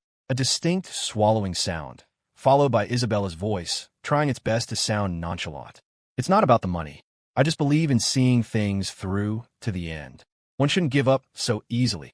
After successfully managing Isabella, Leo, and his roommates, along with the other 2 members of the basketball team, headed to the courts after class. The first round of the tournament was tomorrow. They needed to practice every chance they got. They drilled and scrimmaged until the sun went down. As dusk settled, a light rain began to fall. The players scattered, holding their clothes over their heads as they ran for the dorms. "Hurry, hurry, or we'll catch a cold." Leo was about to run with them, but he hadn't taken 2 steps before a bright yellow umbrella appeared over his head. Under the umbrella, a beautiful girl smiled at him. Leo was surprised, then pleased. "You're back." Claire nodded. "Just got back. I figured you'd be here." The spring rain fell gently. On the basketball court, the boy and girl stood under the umbrella, looking at each other and smiling. The other students, scattering in all directions, happened to glance over and see the scene. "Everyone, this rain is so damn cold. It's chilling us to the bone." The young couple went to the dining hall for dinner. By the time they came out, the rain had stopped. They strolled through the campus. The air was fresh with the scent of rain-soaked earth and the faint, sweet fragrance of wildflowers, a subtly alluring aroma. Somehow, the conversation turned back to last night, and then to the Animal Planet special. The girl commented with a calm, composed expression, "That's just how spring is. People and animals both get a little restless." The boy nodded righteously, in strong agreement. "Reasonable. This year's spring is a bad influence." The couple quickly reached a consensus. "So it's not our fault." "Of course not. A person must have self-control. We can't be so easily tempted.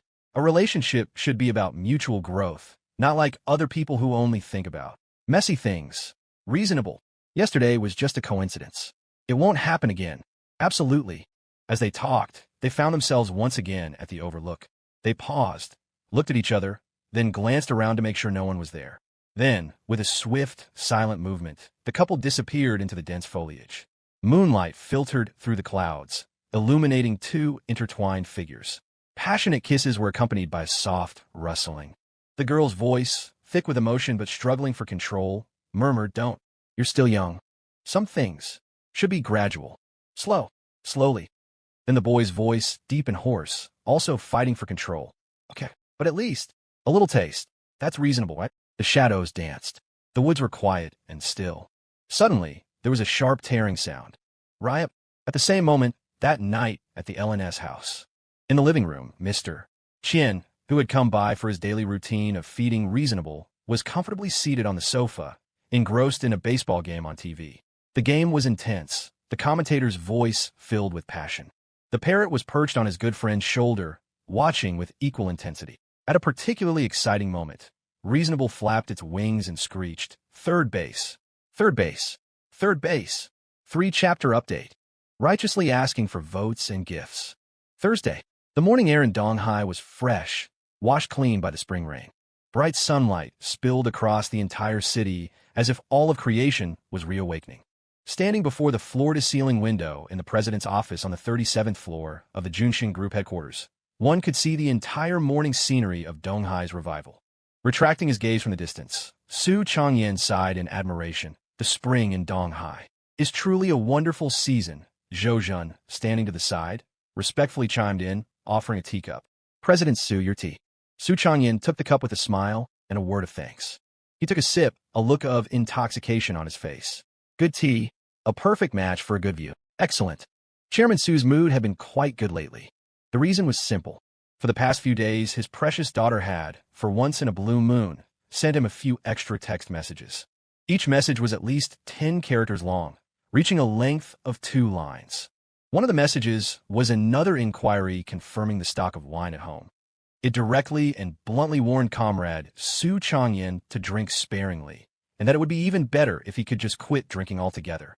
There were also other messages that, intentionally or not, asked if there were any other antique collections at their home in Donghai. This girl, how rare. She's really become so sensible. Thinking about the messages his precious daughter had sent him, Su Changyin couldn't help but feel a deep sense of paternal gratification. On one hand, she's concerned about her old father's health. On the other, she knows how to cater my interests and find some common topics with me.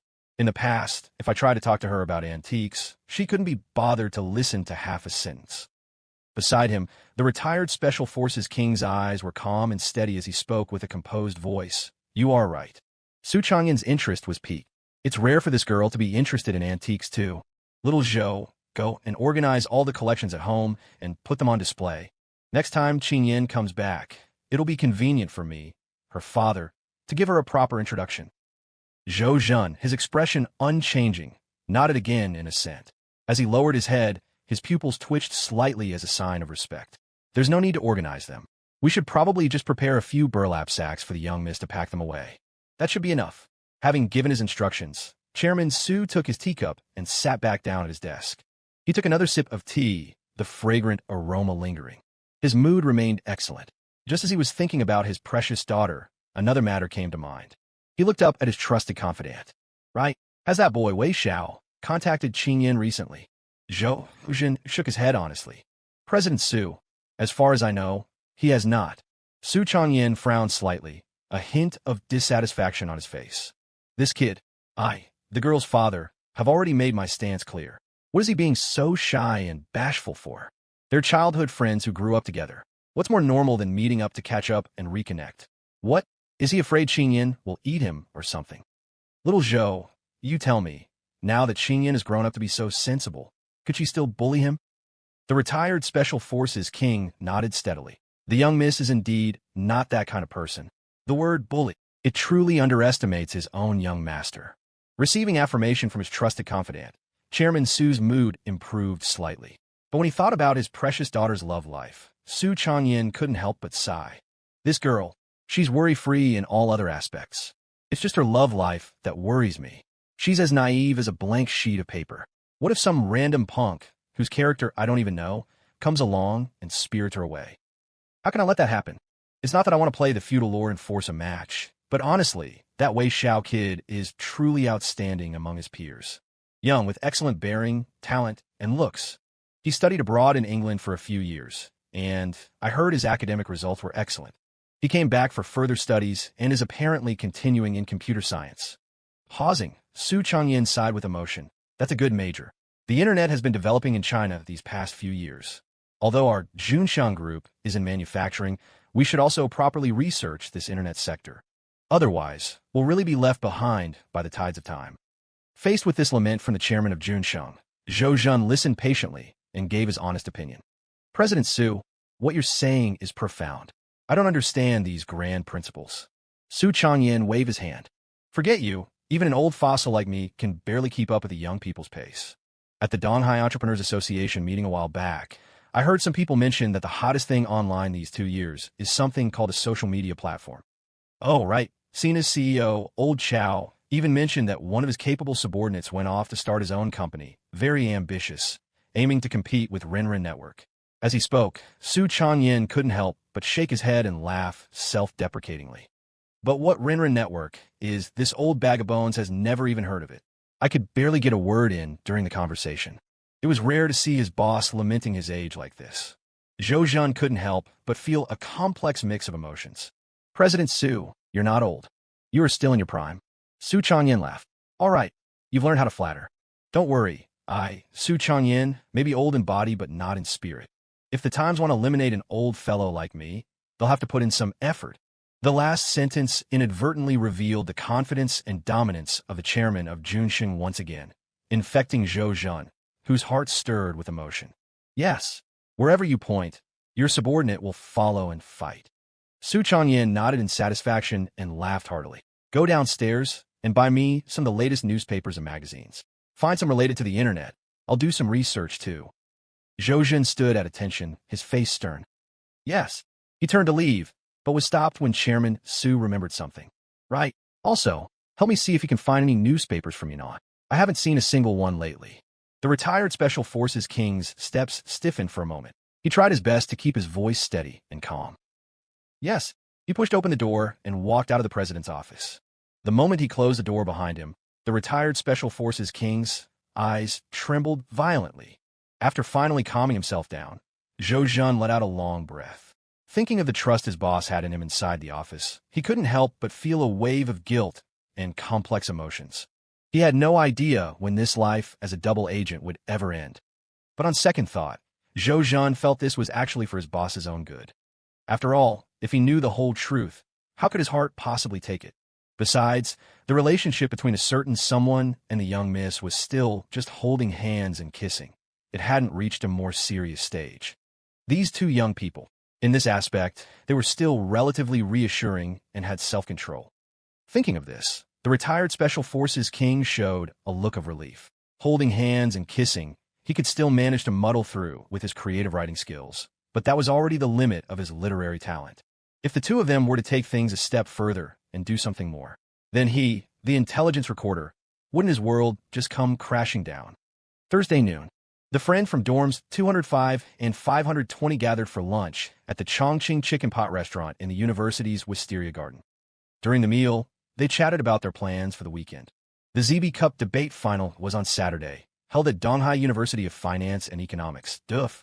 Last week, before Lan left, she had not only told Lin Ran and Su Qingyan, but had also invited everyone else from both dorms. For the girls of dorm 205, the old campus of Donghai University was in the suburbs. Besides being near the sea for occasional scenery, there wasn't much new to see. After a semester, they were already a bit tired of it. DUF, on the other hand, was in the most prosperous part of the city. Being able to visit DUF and wander around the city was naturally met with enthusiastic support. The guys from dorm 520, of course, had no objections either. Jujube Cake Bro Li Zhuang was honor-bound to follow his girlfriend wherever she went. Ma Xiao Shuai, on the other hand, was single-mindedly thinking about all the beautiful girls at DUF. After all, Ms. and Baozi had personally promised him that she would introduce him to pretty girls when he got there. As for Ding Han, Comrade Little Ding had no say in the matter. He just had to honestly follow the main group. Around the dining table, everyone ate the chicken pot while excitedly discussing their plans for the DUF trip. Only a certain handsome guy seemed a bit absent-minded. Ma Xiaoshuai, sitting beside him, noticed, third bro, we're talking about going to DUF to see Sister Bao this weekend. Give us some suggestions." Lu Qingqing also looked over with curiosity and confusion. "That's right, Lin Ran. Why have you been zoning out all day?" Mu Tang nodded vigorously, adding exactly. He's been staring at Qing Yin the whole time. Jiang Yu pushed up the glasses on her nose, a wise look flashing in her eyes, as if she saw through everything. The angle of his gaze doesn't seem quite right either. Only then did Lin Ran snap back to reality. "Huh, was I? You must be seeing things." As he spoke, he righteously retracted his gaze from his schoolbell girlfriend's chest. But he couldn't resist sneaking another peek out of the corner of his eye. Su Qingyan, sitting opposite him, had a calm and composed expression. She peacefully backed up her boyfriend. "Yes, you are all seeing things." While she calmly helped him smooth things over, the young woman's hands were under the table, rapidly typing on her phone's keypad. A text message was sent to Lin Ran's phone. Lin Ran glanced at his phone screen. The message contained 3 words. "Big pervert. Stop looking." Lin Ran nonchalantly placed his phone under the table and blindly typed a reply. "Who's looking? I wasn't looking." He put on a righteous air. But even though he was being stubborn and not admitting it, his mind subconsciously recalled the scene in the small woods on Lover's Slope last night. That slender, soft, and fragrant body, and that heart-stoppingly soft touch. Just thinking about it made him feel like his nose was about to bleed, and his palm subconsciously made a few grasping motions in the air as if savoring the memory. Ding dong, another text message arrived. It was still from a certain Ms. Su Taiju, concise and filled with embarrassed anger. Little deviant. Mind your surroundings. Only then did Lin Ran come back to his senses, and he saw that everyone at the table was already looking at him with confusion. Lin Ran, what are you doing? With your hand? The person in question looked down and realized his hand was still in a claw-like grasping position. The air grew slightly stiff. Lin Ran took a deep breath and tried to remain calm, pretending nothing was wrong. Oh, it's nothing. I've been practicing martial arts recently. This move is called the Dragon Claw Hand. At these words, everyone at the table became even more confused. Dragon Claw Hand? Third bro, when did you start practicing martial arts? Su Qingyan, sitting opposite him, calmly interjected, I can vouch for him. He started during the winter break. Our Uncle Zhou is personally teaching him. Everyone was still half believing Lin Ran's words, but when Ms. Su Taiju spoke, they immediately understood and accepted it. So that's how it is. Wow, I didn't expect Lin Ran to have such a hobby. As expected of our God Ran. So motivated. A round of amazed praise. The crisis was averted. The person in question let out a small sigh of relief and looked gratefully at his girlfriend across the table. Su Qingyan, however, shot him an annoyed glare before looking away, pretending to be calm and natural as she chatted and laughed with the others. But in a place unseen by others, the base of the young woman's ears had long since turned completely red. After the meal, the group came out of the restaurant. Passing by a small convenience store, the whole crowd swarmed in to buy some drinks. Lin Ran and Su Qingyan followed them in. When they reached the refrigerated cabinet in the corner, with only the two of them left, and confirming no one was around, the young woman's slender, jade-like hand immediately pinched the person's ear. She leaned in close, biting her silver teeth slightly. You little pervert. Were you trying to get us caught just now? Her tone was filled with a rare, embarrassed anger. Lin Ran grimaced in pain and whispered his grievance. I've been wronged. It was involuntary.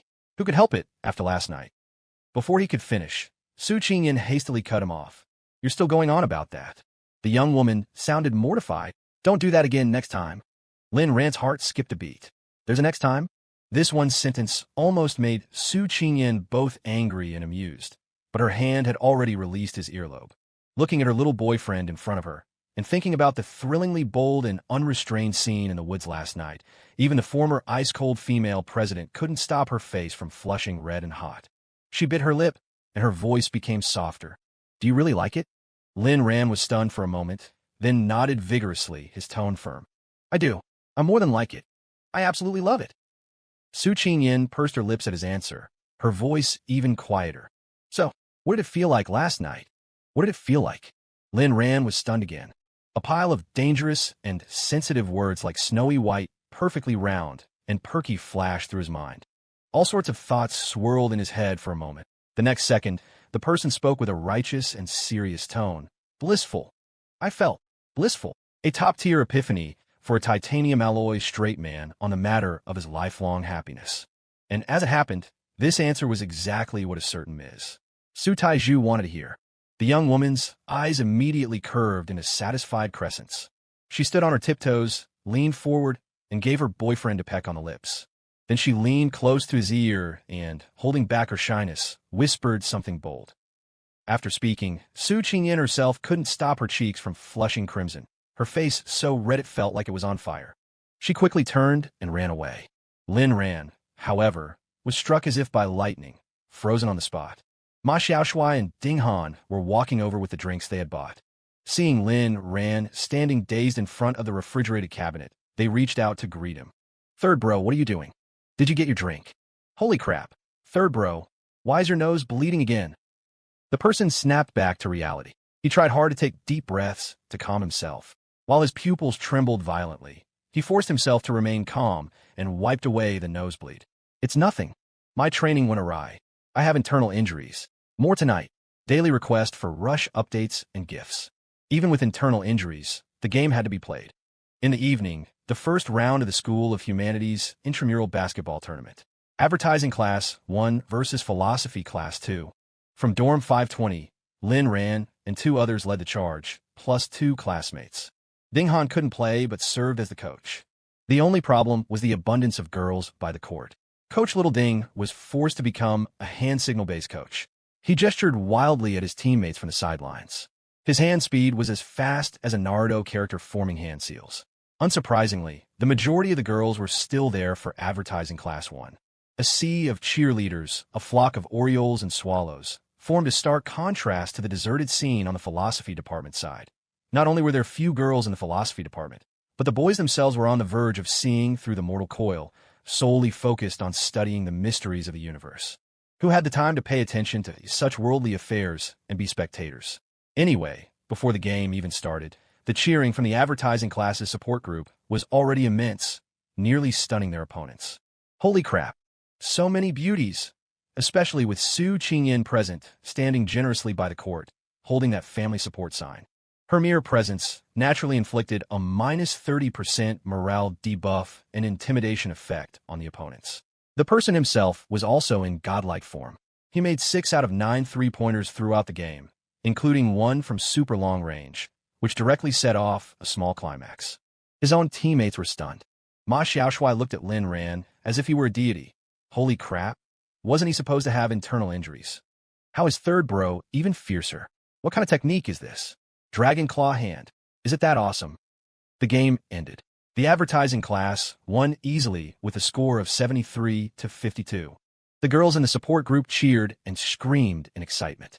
The class counselor, Su Liang, was so excited his face was flushed, and he couldn't help but start imagining the beautiful scene of his class team winning the championship. Lin Ran alone scored 24 points, becoming the game's MVP. A reporter from the school's news club enthusiastically came over for an interview, holding a small notebook and starting to ask questions. Classmate Lin Ran, you were in excellent form today, with a heroic performance on the court. May I ask what motivated you? The person answered without thinking, of course, it was because of my girlfriend, and the promised friendly vibrations on the big bed, and certain exciting things whispered in his ear at the convenience store that can't be shown on tomato. The reporter glanced at the elegant and otherworldly school belle, Su, standing nearby, and nodded repeatedly in envious agreement. Then he continued to ask, your three-point shooting was excellent today. Do you have any secrets to share for being so accurate? Lin Ran answered readily, no secret. It's also because of my girlfriend. Touching the basketball reminded him of the passionate yet wholesome and energetic third base in the woods last night. They were both balls, but that touch was much softer than a basketball's. Not only soft, but also, his thoughts began to wander. The reporter was nodding and writing furiously. He inadvertently looked up at the interviewee and was startled. Classmate Lin Ran, your internal injury is bleeding.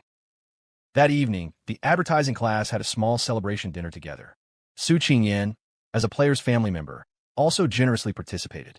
After dinner, the young couple walked hand in hand on campus. Intentionally or not, they happened to wander to the front of the small woods on Lover Slope again. The person was eager to make a move, yet he looked at his school belle girlfriend with a righteous air. Since we're here, shall we go in and explore? Su Qingyan looked up at her little boyfriend with a faint smile. Are you looking to explore the woods? Or explore something else? Lin Ran was stunned, then swallowed. Either is fine, I'm not picky. This time, it was Su Qingyan's turn to be stunned. At first, she didn't react. Then, when she did, her face suddenly turned red, and she gritted her teeth and stomped on his foot. You little rogue, you're getting lawless. Lin Ran winced in pain and cried foul. I've been wronged. What are you thinking? I was talking about the actual woods. The next second, his ear was pinched by a slender, jade-like hand, accompanied by the young woman's teeth-grinding voice. You're still talking. But still, since they were here, the young couple looked left and right and nonchalantly prepared to go in for another stroll, to casually chat about life and explore their ideals. Unexpectedly, there were others in the woods who had the same idea. They had only taken a few steps in when they heard a rustling sound from behind the shadows of the trees, accompanied by rapid, heavy breathing and enraptured whispers. An elegant and pleasant duet of positive energy. Lin Er Chue and Su Taizhu were stunned. They fled immediately. After escaping, they looked at each other, still shaken. Lin Ran regained his composure, looked at his girlfriend, and cautiously suggested, should we learn from them next time? The next second, a flick on the forehead came from the blushing and annoyed young woman. Learn my foot. No. The next day, Friday. Advertising design class on the new campus. After class, Lin Ran went around to the art classroom to find his number 1 trusted general. Ms. Zhao, the chosen worker, Mengquan. Seeing Zhao Bingxian, this time there was thankfully no accidental, habitual shoulder-throw greeting. Campus Belle Zhao's mental state was slightly better this time, but seeing her boss, Zhao Ku, she still couldn't help but give him a cold shoulder. With a straight face, she handed a stack of art drafts to Lin Ran for him to review. These were the works of the candidates she had selected after several rounds of careful interviews. She said she had interviewed a bunch of people this week, and in the end, only 3 or 4 were barely usable.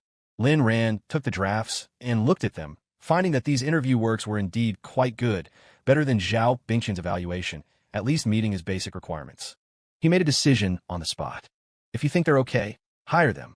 1-month probation period, salary during probation will also be paid weekly, $600 a week.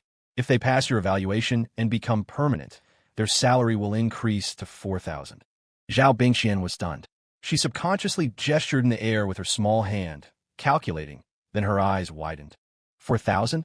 That's 2 or 3 times less than mine. Lin Ran waved his hand righteously. How can they compare to you? You're the team lead. You're worth that price. These words almost made a certain Ms. Zhao Mingquan dizzy with praise. On the surface, she was still trying hard to maintain a composed and nonchalant demeanor. Even if you say so, I am not going to be happy. The next second, she had already turned and run off excitedly. Wait, I also worked overtime to draw a bunch of new drafts recently. Let me show you.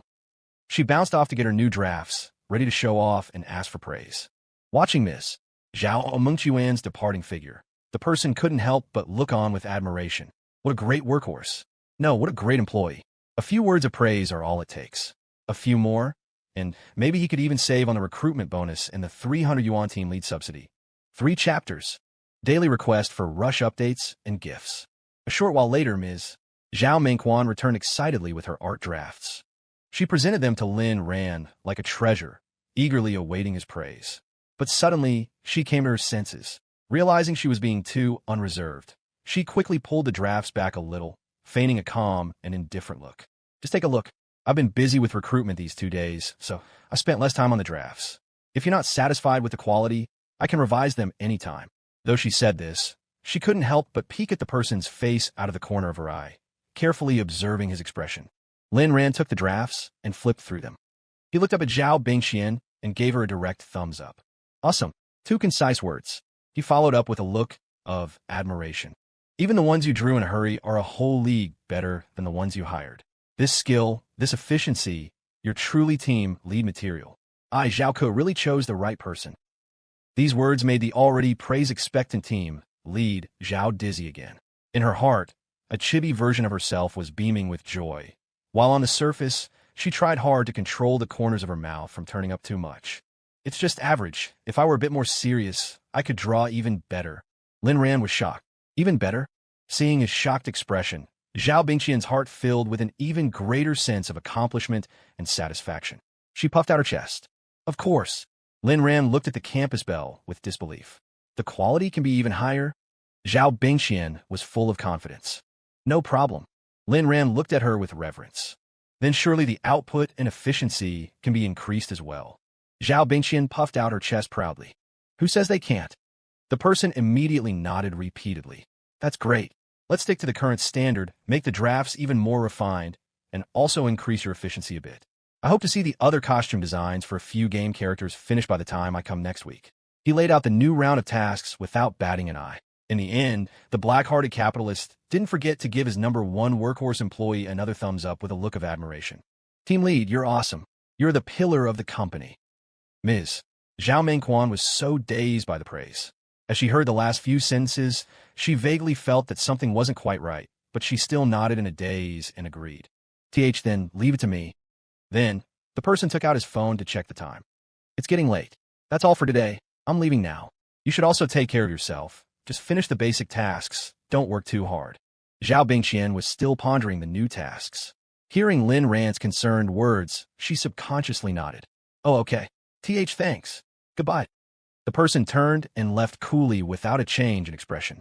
It wasn't until he had walked out of the art classroom and all the way downstairs that he vaguely heard the belatedly realized, indignant, and mournful voice of the campus bell from the art studio above. Zhao, K. You'd better not leave. He had probably earned another mark in his #1 workhorse employee's grudge notebook. But by now, a certain handsome guy was already walking out of the academic building in a cheerful mood, sighing to himself as he walked. My luck is really good to have picked up a natural-born saint of labor for free. After caring for his employee as a boss, Lin Rand changed hats, becoming the chief strategy officer, and took a taxi to the Happy Net Company headquarters on Whitting Road. The website's launch date was drawing closer, but tedious details were popping up endlessly. For the past few days, Chung Binghao, as the company's boss, had been leading all the employees and pulling all-nighters on the second floor of the small Western-style building, barely going home. Seeing Lin Rand arrive, he didn't even have time for pleasantries and immediately grabbed him. Gulme, there are still some details to sort out. Help us brainstorm a bit. Lin Rand didn't refuse. He joined the meeting discussion. After briefly listening to the reports from Wu Yin, Fang Ping, and some other employees, he generally had a good idea of the situation. They weren't major problems. At this point, the overall Happy Net product project was already initially complete and mature. Launching it directly wouldn't pose any risks. It was just that the people in front of him were too close to the situation, unable to see the forest for the trees. They were always anxious about some small details, constantly mulling over whether they should make changes. What others were struggling with was no difficulty at all for a reincarnator. Back in 2008, he himself was a user of HappyNet, playing Happy Farm and stealing crops like crazy. Because he knew all the right answers, he could directly help the HappyNet team make the final decisions. It was strange. Just now, everyone was arguing back and forth over a few ideas. But when the chief strategy officer spoke calmly, his tone placid yet unquestionable as he finalized one plan after another, everyone inexplicably felt a sense of reassurance and reliability. Most of the dissenting opinions died down. Some of the younger employees, including Han Ling, couldn't help but whisper among themselves. This young President Lin, he didn't say anything new. Isn't it all the same stuff we were just discussing? Why is it that as soon as he speaks, we're all inexplicably willing to believe and accept it? Where did this sudden sense of reassurance come from? Han Ling, a former campus belle from Donghai University's School of Mechanical and Electrical Engineering, and thus Lin Rand semi-senior, sized him up and down, a strange light in her eyes. Is this personal charisma? Beside her, Wang Yi, a key employee from the planning department, gasped. Holy crap, I've seen a living male succubus. Some problems didn't require much effort. He just helped make the final call. But other problems still required Lin Rand to bring out some real substance. Besides helping everyone check for omissions, Lin Rand also gave advice to Chung Binghao and HappyNet's key middle management. Once the website goes live, don't hesitate. Boldly open up permissions, allowing registered users to share HappyNet friend invitation links through MSN, QQ, and even other social media platforms. This would further lower the promotional barrier for their own website and its flagship game product. This was a correct decision that the original HappyNet had hesitated on for half a year in his past life. Now, it was being done all at once in advance, which would further improve the efficiency of the website's promotion and spread after its launch. At the same time, he reminded Chung Binghao to keep the company's funds on hand, to hurry and prepare more servers, and for the programming department to handle back-end maintenance well. They had to prepare in advance for the explosive growth of users after the website's launch. A person in charge from the finance and logistics department raised their hand and asked, Young President Lin, how many servers do you estimate we'll need to buy? Lin Rand had been to the HappyNet headquarters twice and had managed to shock the employees there twice in a row. The first time was because of his insight. This time, it was because of his boldness. When a normal website or game goes live, it requires a corresponding number and scale of servers for back-end data storage and support. The employees at HappyNet were already quite confident in their own product. On top of their existing server count, they had already reserved a batch of servers as a backup. But the number Lin Rand had just mentioned was a full 30 times the number of backup servers HappyNet had originally reserved. The cost of purchasing this batch of servers alone was no simple figure. Given HappyNet's current financial situation, it would be extremely difficult to bear. If the website's performance data wasn't ideal after its launch, that money would be a real, tangible loss. But we must be fully prepared in this regard. Otherwise, if the website becomes a hit and a large number of registered users flood in and crash the servers, by the time we try to purchase and expand, the user experience will have already been affected. This money must be spent. As Chung Binghao walked him downstairs, Lin Rand explained a bit more to the HappyNet founder. Chung Binghao naturally understood this reasoning. So he just nodded, then looked at Lin Rand and smiled. I understand. I had similar thoughts and plans before, but my attitude wasn't as firm as yours, nor was I as bold. Lin Ran also smiled and replied casually, I'm the chief strategy officer. Of course, I have to talk big and be a little bolder. It sounded like a joke, but Chung Binghao took it seriously and nodded solemnly, looking at Lin Ran. Yes, that's why HappyNet needs a CSO like you. Everyone in the company, including myself, has moments of hesitation and uncertainty. At times like these, we need a chief strategy officer to step up and infect everyone with that boldness. This is sounding more and more like a male succubus. Lin Ran smiled, quite casually. No problem, as long as you pay me. Speaking of which, Lin Ran had just remembered. After joining HappyNet, the issue of his salary as the chief strategy officer hadn't been properly discussed. His own small browser game company wasn't even registered yet, and he was already offering a certain team lead, Zhao, a salary of $12,000 after probation. The CSO of the mighty HappyNet. Shouldn't that be 10 or 8 times more? Hearing Lin Ran's words, Chung Binghao nodded briskly. No problem. You and I have the highest positions in the company right now. I, the CEO and COO, make $1,800 a month. We can't treat you unfairly. Let's go with $1,800 for you too. Lin Ran. He looked at this old Chung in front of him as if he were looking at a Scrooge, only to see Chung Binghao say with a straight face, the company needs money everywhere right now. The accounts are very tight. If we add that large batch of servers you just mentioned, things will be even more stretched. As a senior executive of the company, it's reasonable to set an example and be frugal, right? Lin Ran. Something's not right. This reasonableness is spreading. And in the next second, old Chung patted him on the shoulder and said earnestly, don't worry. This situation is only temporary. Let's work hard together, brother, and make HappyNet bigger and stronger, just like you said. When a company goes public, with a full 20% of shares in your hands, won't you be able to get rich easily? What's a salary then? You can decide how much you want. I definitely won't stop you. He had a righteous look on his face, speaking with great conviction. The more Lin Ran looked, the more familiar it seemed. The more he listened, the more something felt off. Suddenly, he realized, holy crap, everything this old Chung is saying are my own lines. Crap, the tables have turned. I become Zhao Mengquan. Jokes aside, Lin Ran was actually well aware of HappyNet's current situation. Indeed, compared to a small salary, the value of the shares after HappyNet became bigger and stronger was the top priority. At this moment, Chung Binghao also put away his jokes and looked at Lin Ran with sincerity. Honestly, if conditions allowed, with your skills, brother, I'd be willing to pay you a high salary, let alone 100,000. There really aren't many people Chung Binghao, have admired over the years. I can count on one hand, maybe 2 or 3. You're the youngest one. The others are now all famous tycoons in the country. But you, brother, are still so young and have such ability and courage. Even without my HappyNet, your future is absolutely limitless. Lin Ran laughed and waved his hand. You're too kind. I'm just an ordinary person. I don't deserve such high praise. The two chatted casually by the roadside for a bit. Just then, Lin Ran's phone rang. He picked it up and saw that it was from his girlfriend. Apologizing to Chung Binghao, he answered the phone and heard the young woman's pleasant voice. Are you coming back? Lin Ran smiled. Yeah, I'm talking with someone. I'll be back soon. Hearing that her boyfriend was talking business, Su Qingyin on the other end of the line didn't disturb him further. She simply replied and left a final sentence. I'm home, waiting for you. The last 2 words, seemingly casual, seemed to carry a hint of seductive charm, making the person on this end of the line's heart flutter.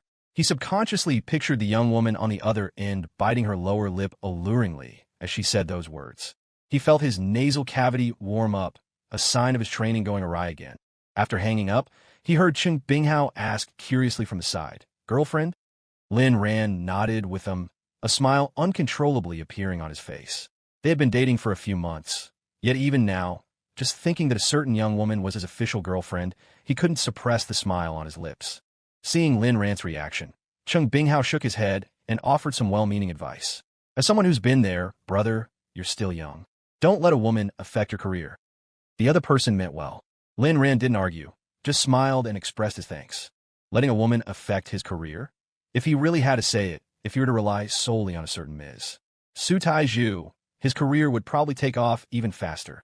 After all, she was the next successor of the Junshin Group. This wasn't just being a regular kept man.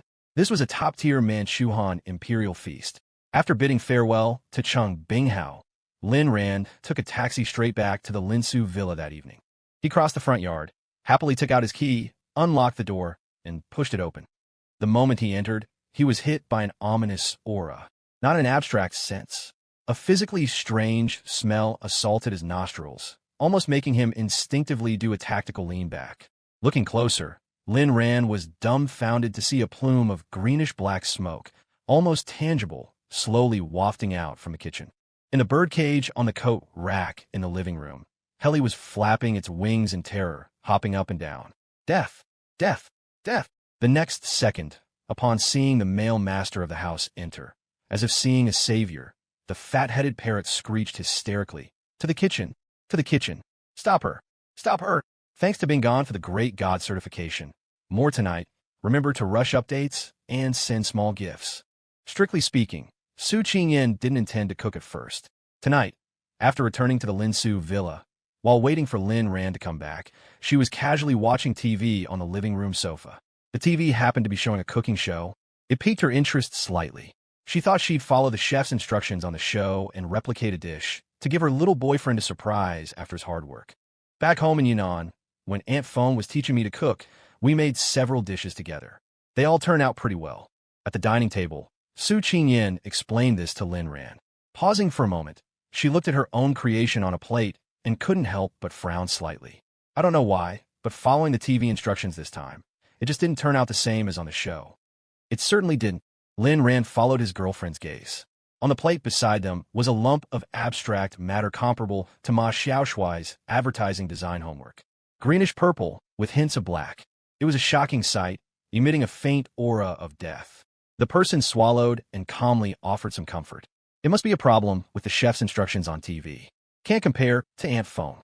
Then he immediately changed the subject. It's fine. Next time Aunt Fong comes to Donghai, she can help you cook. Let's forget about it for today and try what I made. Fortunately, Heli's timely warning when he got home allowed him to rush into the kitchen and clean up the mess. After coaxing his girlfriend out, he decisively took over the cooking duties and made a new table of dishes. Otherwise, tonight would have been a real disaster. Su Qingyan nodded, but she couldn't help but glance at her creation with some regret. But I already made it. Shouldn't we try a little? She looked up at Lin Ran and suggested, although it doesn't look like the one on TV, maybe it tastes okay. Lin Ran.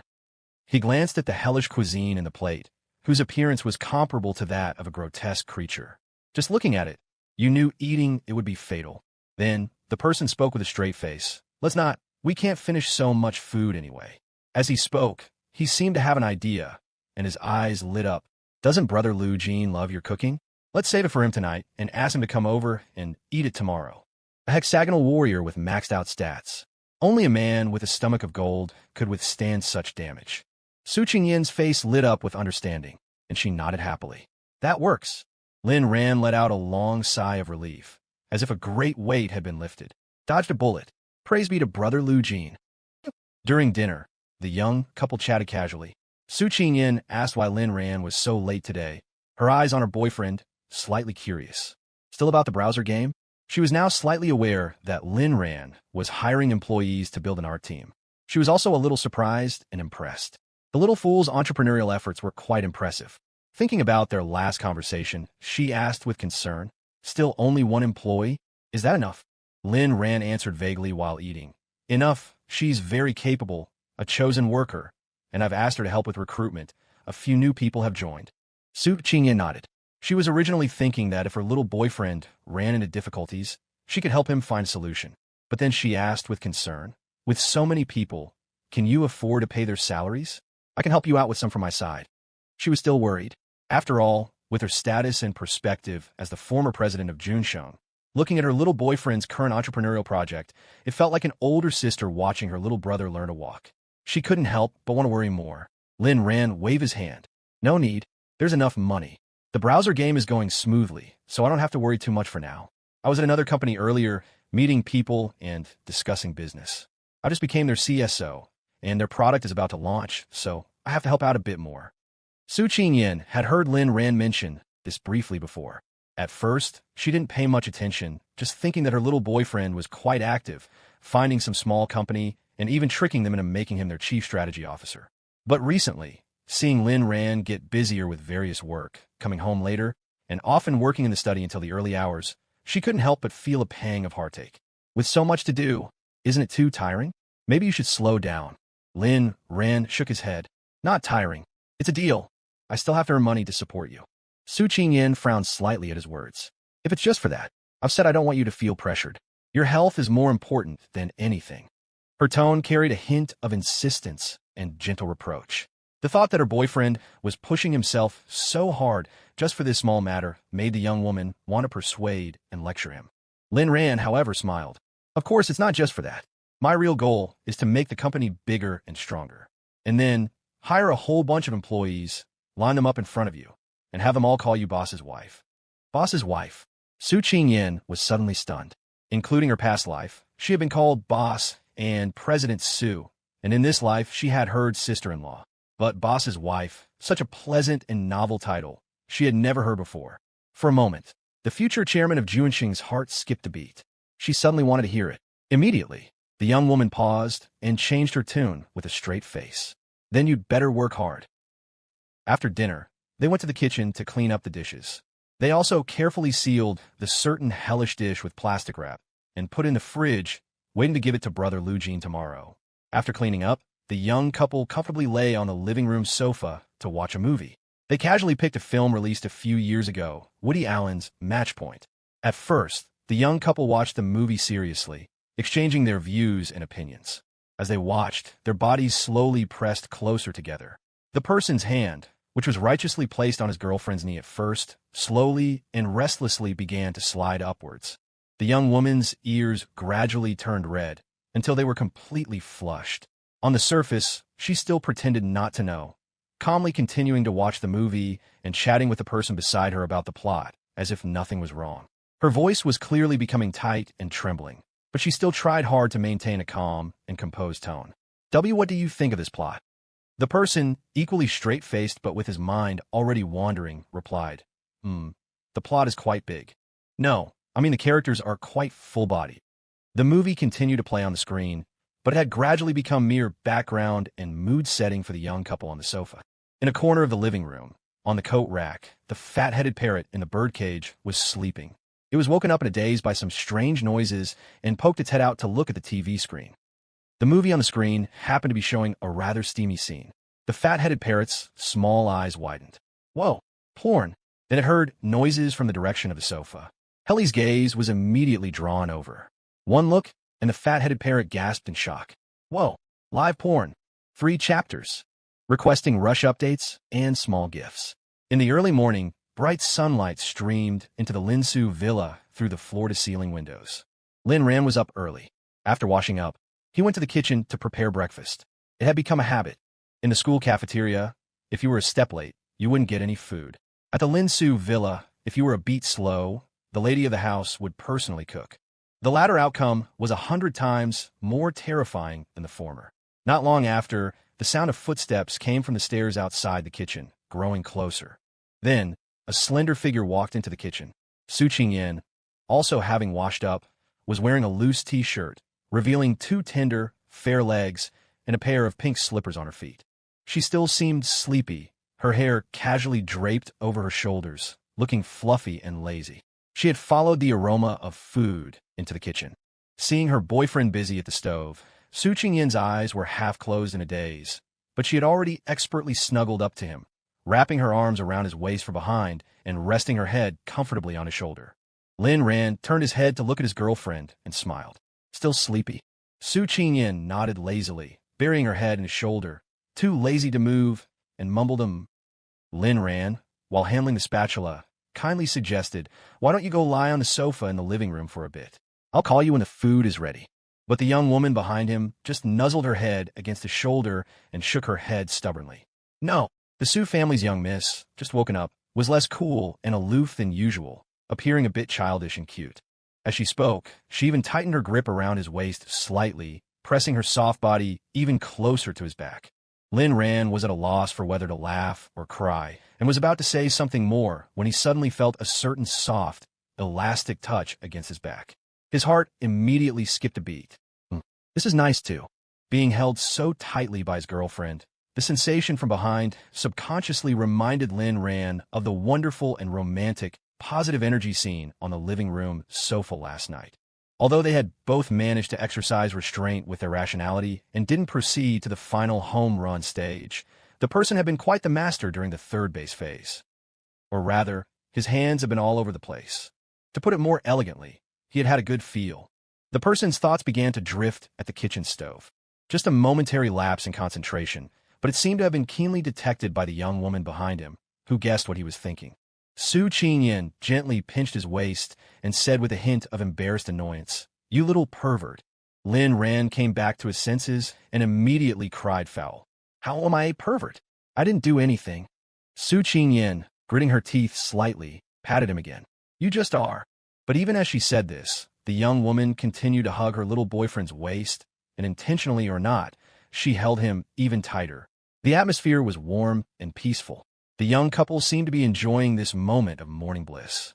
After a moment, Su Qingyan, still lying on Lin Ran's back, asked in a small voice, "All boys like them big?" Lin Ran was stunned. A question mark appeared above his head. Then he came to his senses and realized, and the person immediately responded righteously, "That's ordinary boys. So shallow. I'm not like them." Su Qingyan seemed to have become slightly interested and continued to ask, "So do you like big or small?" It seemed like a casual question, but it was fraught with hidden danger. The person's mind spun at top speed at this moment. The Steel Straight Man account went offline, and the High EQ Model Boyfriend account logged in. He immediately declared firmly and resolutely, "I like yours." Between big or small, there was also the option of or. Never easily fall into the traps carefully set by your girlfriend. Single dogs can ignore the above sentence. And to be honest, Ms. Su Taiju was by no means small. Normally, she already had a slender and well-proportioned figure.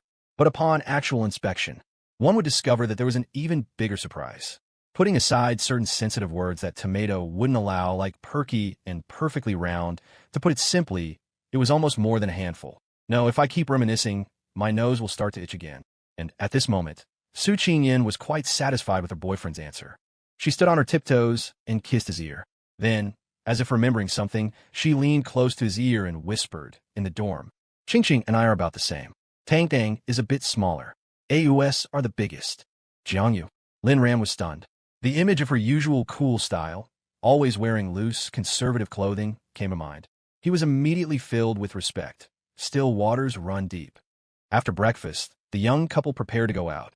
They had already promised in Lon that they would go to the downtown DUF campus today, Saturday, to watch the ZB Cup final and cheer for Baoxian's site. They had also arranged to meet up with their friends from dorms 205 and 520 to wander around the DUF anniversary celebration, and, if time permitted, to have some fun in the city. But just before they left, Lin Ran received a phone call. It was from brother Lu Jin. On the phone, Comrade Qian Lu Jin said he had something to do this weekend and wouldn't have time to help take care of Heli. "I have a few shops in the city. I need to go and inspect the business." Brother Lu Jin explained casually on the phone. Lin Ran was slightly taken aback. "Brother Lu Jin, you have shops in the city?" Brother Liu Jin's tone on the other end was matter of fact. "Yeah, money sitting idle is just idle, so I just bought some shops and opened some businesses. Oh, I also have to go collect rent. Some tenants in a few residential complexes have their leases ending. Sigh, it gets so busy in the middle of the month. You students have it so easy." A round of sighs and laments. Lin Ran. He increasingly felt that Brother Liu Jin's background was profound and his wealth astonishing. Was there some hidden, powerful family with the surname Qian in the country? Xin Group. Unfathomable and terrifyingly powerful. But with Brother Lu Jin busy this weekend, there was no one to take care of Heli at home. Lin Ran and Su Qingyan planned to stay in the city for an extra night this weekend and wouldn't be back until tomorrow at the earliest. Lin Ran looked at Su Qingyan. "We seem to be out of bird food, too." Su Qingyan frowned slightly and thought for a moment. "The only thing left in the fridge is the dish I made, which I was going to leave for Brother Lu Jin." Then her gaze shifted to the fat-headed parrot in the birdcage. "Maybe we can leave it for Heli to eat, just to get by for today?" Heli, in the birdcage, froze completely upon hearing this. When it snapped back to reality, it began to flap its wings in terror. "Spare me, spare me, spare me." It turned its head and looked desperately at its male master. "Save me, save me, save me." Lin Ran couldn't bear it either, especially thinking about the recent and Baozi drunkenly hits her head on a pillar incident in which the fat-headed parrot had helped. So he thought for a moment and suggested, "Why don't we take Heli with us, all together, Su Qingyan was stunned and looked at the fat-headed parrot in the cage beside her. Take it. Helly in the bird cage was overjoyed at the words and immediately flew to the side of the cage, rubbing its head fawningly against its female master's finger. Good woman, take me with you. I'll be good. I'll be good. I'll be good. Su Qingyan couldn't help but be amused and finally nodded. All right. In the end, it was the young couple and a bird who set out together. They had arranged to meet with their friend from the 2 dorms first before heading to the city. So Lin Ran and Su Qingyan took Helly on a bus from the Linsu Villa to the east gate of the school to meet up. It would be too much trouble to carry the birdcage on a trip like this. Plus, Comrade Fat-Headed Parrot was already smart and clever and had recently been trained by Brother Lu Jin, making it even more well-behaved and sensible. So Lin Ran decided to save some trouble and just let Helly perch on his shoulder.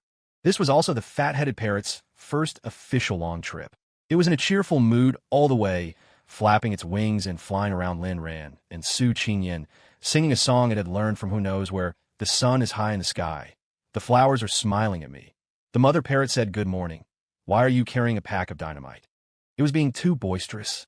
A cold glance from Su Qingyan made the bird's feathers stand on end, and it instantly behaved itself, obediently returning to its male master's shoulder.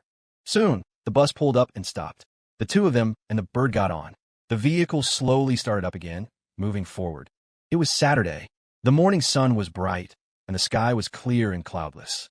Lin Ran and Su Qingyan sat in the back row by the window, enjoying the passing scenery outside, both feeling refreshed and happy.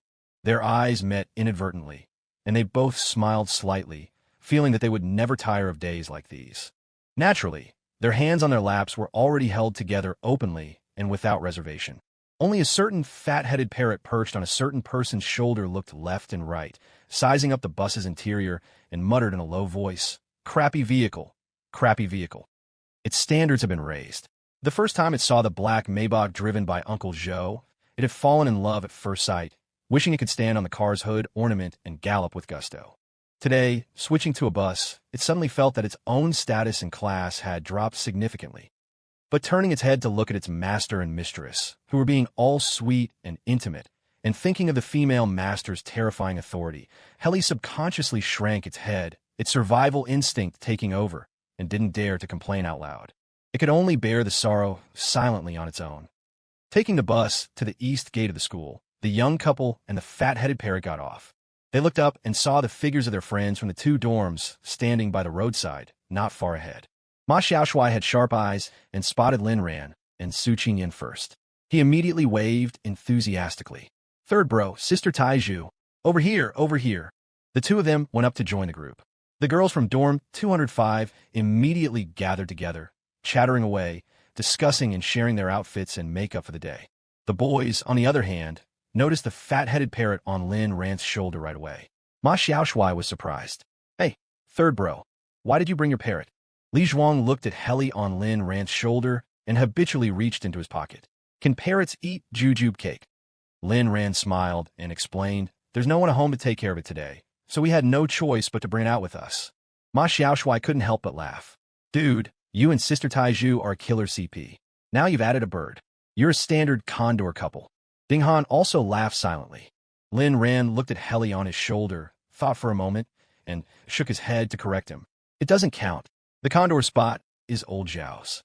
Never forgetting to save a spot for his best friend. A moving brotherly friendship. With everyone present, they hailed a taxi by the roadside to go to Doof. There were 8 people and 1 bird in total. They split into 2 cars with the girls in one and the boys in the other, simple and convenient. The only one left was Helly. Comrade Fat-Headed Parrot was originally quite tempted to ride with the girls. But looking at its female master, and thinking that riding with the beauties meant staying with her, and who knew what other terrifyingly dangerous handmade snacks she had in her bag, the bird shivered. Its survival instinct won out. In the end, it obediently returned to its male master's shoulder, looking extremely loyal. I'm with Father Emperor. I'm with Father Emperor. This display made everyone laugh again. The girls couldn't help but cover their mouths. Hey Qingyan, your parrot is so cute. It seems closer to you than a Lin Ran. Su Qingyan didn't mind. It's fine, then we'll take 1 car. Thinking for a moment, she took out a bag of snacks from her bag. I still have 1 bag of the cookies I made last time. We can share them on the way. The 3 girls from dorm 205 suddenly felt like going to the other car. They quickly hailed taxis by the roadside. The friend from the two dorms got into their respective cars and set off. The journey was uneventful.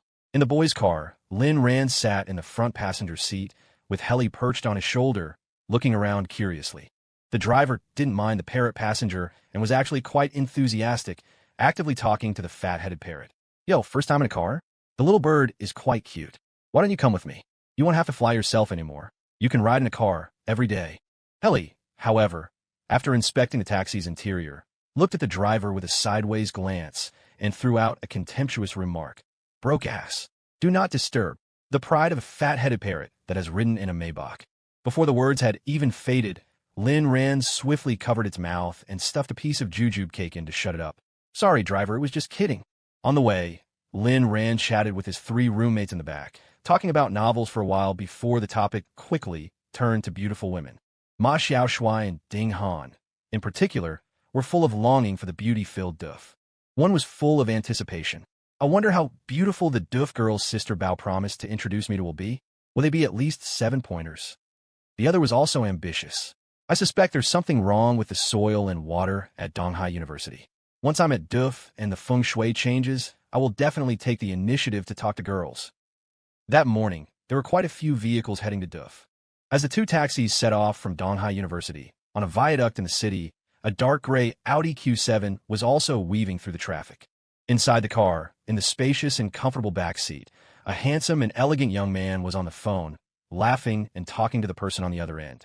I'm on my way. Don't worry, I won't stand you up this time. I'll be there soon. He hung up the phone. As he put his phone away, the smile on the young man's face faded, replaced by a calm and indifferent expression. The driver in the front seat was a middle-aged man with a square face. He glanced at the young man in the back through the rearview mirror and spoke respectfully. When the 2 taxis arrived one after the other at the gate of Donghai University of Finance and Economics, it was already around 10:30 in the morning. Just as the group from the 2 dorms got out of the cars, Lin Rand's phone rang. He answered the call, and the voice of a certain comrade and Baozi came through the receiver. Hello, are you here yet? I'm coming out to get you. I'm right at the school gate. Lin Rand, holding his phone, subconsciously looked around while replying, We just arrived. We're also at the school gate. As he spoke, he heard Mu Tang beside him excitedly point at a spot and shout, I see her. Baozi is over there. Everyone, including Lin Rand, looked up. Not far ahead, inside the gate of Duff, a beautiful and vibrant figure was standing in front of flower bed, holding a phone and also looking around. Around the flower bed, many passing Duff students couldn't help but cast glances at the figure, the kind where they would look back 3 times for every step, their faces full of awe and admiration. To receive such attention at the beauty-filled Duff, it could only be the campus belle goddess who had held the title for 3 consecutive years. It was Lan. The friends from the 2 dorms had also spotted Lan by now. Ma Xiaoshui shouted excitedly at the top of his lungs, Sister Bao, over here, over here. He waved enthusiastically as he yelled, his voice so full of vigor that even the passing Duff students couldn't help but look over, wondering, Who is this? It seems like they're greeting our campus bellin. Sister Bao? What's Sister Bao?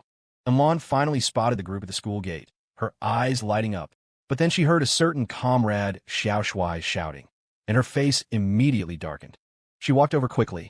Ma Xiaoshui was eagerly approaching with a fawning expression. Sister Bao, you've gotten even more beautiful after just 1 week. The next second, Lan shot him an annoyed glare. Why are you shouting so loud? You're not allowed to call me that in public. The number of girls I promised to introduce you to is now reduced by 1. Ma Xiaoshui froze on the spot. The next second, he was in agony. Sister Bao, you can't do this to me. Lan glanced at him sideways and announced mercilessly, Still calling me that? Reduced by another 1. Now you have none. Then she left the petrified Ma Xiaoshui and walked up to the others with a beaming smile. Oh, everyone's here. I miss you all so much. Lin Pighead, whatever. Oh, hey, Helly's here too? Let me give him some love. Lu Qingqing looked at Lan up and down and couldn't help but exclaim in amazement, covering her mouth. Wow, Baozi, your outfit today is stunning. You're so beautiful. It was only after being reminded that everyone took a closer look at Lan's attire, and they couldn't help but be impressed.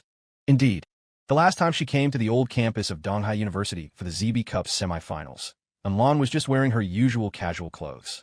But today, for the ZB Cup final, it seemed she had finally taken it more seriously. When she came to the school gate to pick them up, Comrade and Baozi was already wearing the official uniform of the Duff debate team. A black women's blazer paired with a white chiffon blouse, a short skirt, and a pair of black high heels that accentuated the slender and well-proportioned curves of her calves. She exuded an air of sharpness, competence, and generosity. If the Elan they saw last time was already incredibly vibrant and charming, today, in this uniform, she was the perfect image of a mature senior that countless boys dreamed of. Every frown and smile made their hearts beat faster. Hearing Lu Qingqing's praise, Elan beamed with joy. Right? I think so too. Sister-in-law, what do you think? Hurry up and praise me. She was eagerly seeking praise. Everyone nodded vigorously, showering her with sincere compliments. Even Ding Han scribbled on his notepad and held it up. 9. 5 points. The full score still had to be reserved for Sister Taiju. Su Qingyin also looked slightly dazed. Then she smiled radiantly and said sincerely, you do look beautiful. Looking at her best friend and sister-in-law in front of her, she was subconsciously reminded of the figure who had fought alongside her at Junxing more than 10 years later in her past life. The current and Baozi already had a hint of her future style. Lin Ran also looked his sister up and down with some awe and admiration. In the past, he had never considered Baozi in terms of looks or charisma. But now, seeing her, she was indeed stunning and moving. Everyone said their hellos. Of course, a certain person still didn't relent verbally. It's all right. You kind of look like a restaurant waitress. The next second, a furious Elan pounced on him with her claws out. Waitress, my foot. Lin Pighead, I'll fight you. A friendly interaction between siblings. The chase lasted for 3 minutes. In the end, it was Su Qingyin who successfully pacified the pair, just by taking out a bag of small snacks and saying, stop fooling around, have a cookie and cool down. She easily made the two siblings instantly behave themselves and shake hands in reconciliation. It's fine, we were just playing. I'm not angry at all. Let's save the cookies for someone who doesn't want to live. No, for someone who needs them. After some fooling around, they had delayed for a while. Elan, as the host from Doof Today, smoothed the messy hair on her forehead and instantly returned to her elegant demeanor, smiling at everyone. Let's go. We still have some time this morning. I'll show you around. It's the school's anniversary today. It's very lively. Everyone readily agreed and followed Elan's steps, preparing to walk into the campus. And just at that moment, not far behind them outside the school gate, a silver-white Audi Q7 slowly drove up. Su Qingyin, who was following the group into the campus, subconsciously stopped and looked back with a sense of familiarity. But her view was blocked by the flower beds and trees. Lin Ran noticed his girlfriend's movement and turned to look at her. What's wrong? Su Qingyin shook her head and looked away. Nothing. I just felt a sense of familiarity. Then she looked down her fair hand, deep in thought. My fist hardened for a moment. Then she looked up at Lin Ran and smiled slightly. Let's go. She then took Lin Ran's hand, and the two of them caught up with their friends ahead. At the same moment, inside the silver-white Audi Q7 at the school gate, the driver, Chun Tai, also noticed the sudden strangeness in his young master in the back seat. Young master, what's wrong? At this moment, Wei Xiao was looking suspiciously towards the Doof campus outside the car window, but he couldn't see anything. Hearing Chun Tai's question, he subconsciously frowned. Just now, I felt like there was a killing intent. As he spoke, he couldn't help but shiver. A very familiar killing intent. But then, the air of the Wei family's brows relaxed, and he smiled with relief. It's nothing. It must be my imagination. Uncle Chun, you can stop here. I'll go in myself. 3 chapters. Requesting a small gift thinking about the upcoming plot, I, Abeo, am already started to laugh, ha ha ha. I've forgotten which anniversary of Donghai University of Finance and Economics it was today, but the Doof campus was indeed decorated with lanterns and red banners, filled with a festive atmosphere. The tree-lined avenues were bustling with students and returning alumni, creating a lively and noisy scene. The group from Donghai University toured around under Elan's guidance, listening to her casual introductions and looking at the campus buildings, occasionally letting out exclamations of praise. People like Ma Xiaoshui and Ding Han had been busy from the start, who had the mind to listen to campus introductions. From the moment they entered the school gate, their gazes had been constantly scanning the passing Doof girls, their eyes shining. This quality is too high. A beauty just passed, then another pretty girl, and another pretty girl. It was dazzling and overwhelming. Ma Xiaoshui was completely shocked. Is this the quality of the beauty-filled Doof? Holy crap, is this heaven? Ding Han was also nodding excitedly beside him. Heaven. Definitely heaven. It wasn't just the two brothers from Gotham. A certain fat-headed parrot was also putting on a brilliant performance at this moment. It flapped its wings and flew from someone's shoulder into the air, circling and surveying from above. Then its small, mung bean-sized eyes lit up like torches, and it rattled off a series of rapid fire. Loud reports like a machine gun. 5.5, 6.3, 6, 6.2, 7.1, 7. In one breath, it had rated and quickly compiled data on all the pretty girls within its line of sight. Then it flapped its wings and flew higher, looking into the distance. As if discovering a new continent, the fat-headed parrot scout let out a loud cry. Black stockings. Black stockings. 7-point black stockings. 4 o'clock direction. 4 o'clock direction. Below, Ma Xiaoshui and Ding Han's spirits were suddenly lifted. Holy crap, for real? Charge! Then the two brothers from Gotham followed the fat-headed parrot and ran off in a hurry, leaving the rest of their friends behind. Watching the eagerly departing figures of Ma Xiaoshui and Ding Han, Lan turned to look at the others. Are these two always like this? Did the doctor say there's still hope? Lu Qingqing's mouth twitched slightly. Just cremate them directly, it's too embarrassing. Mu Tang covered her face and turned her head away. I don't know them.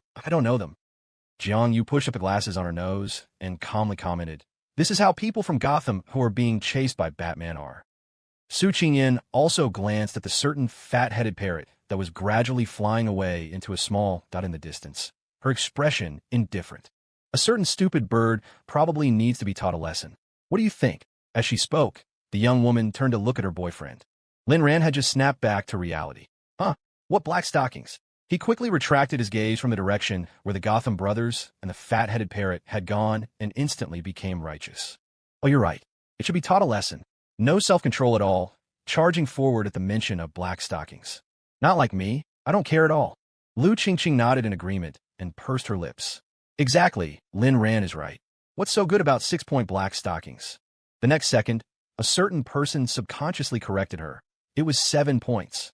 The air suddenly fell silent for a moment, as everyone's gazes turned to look at him with confusion and a certain miss. Su Taizhu's eyes narrowed slightly. The person froze for a moment.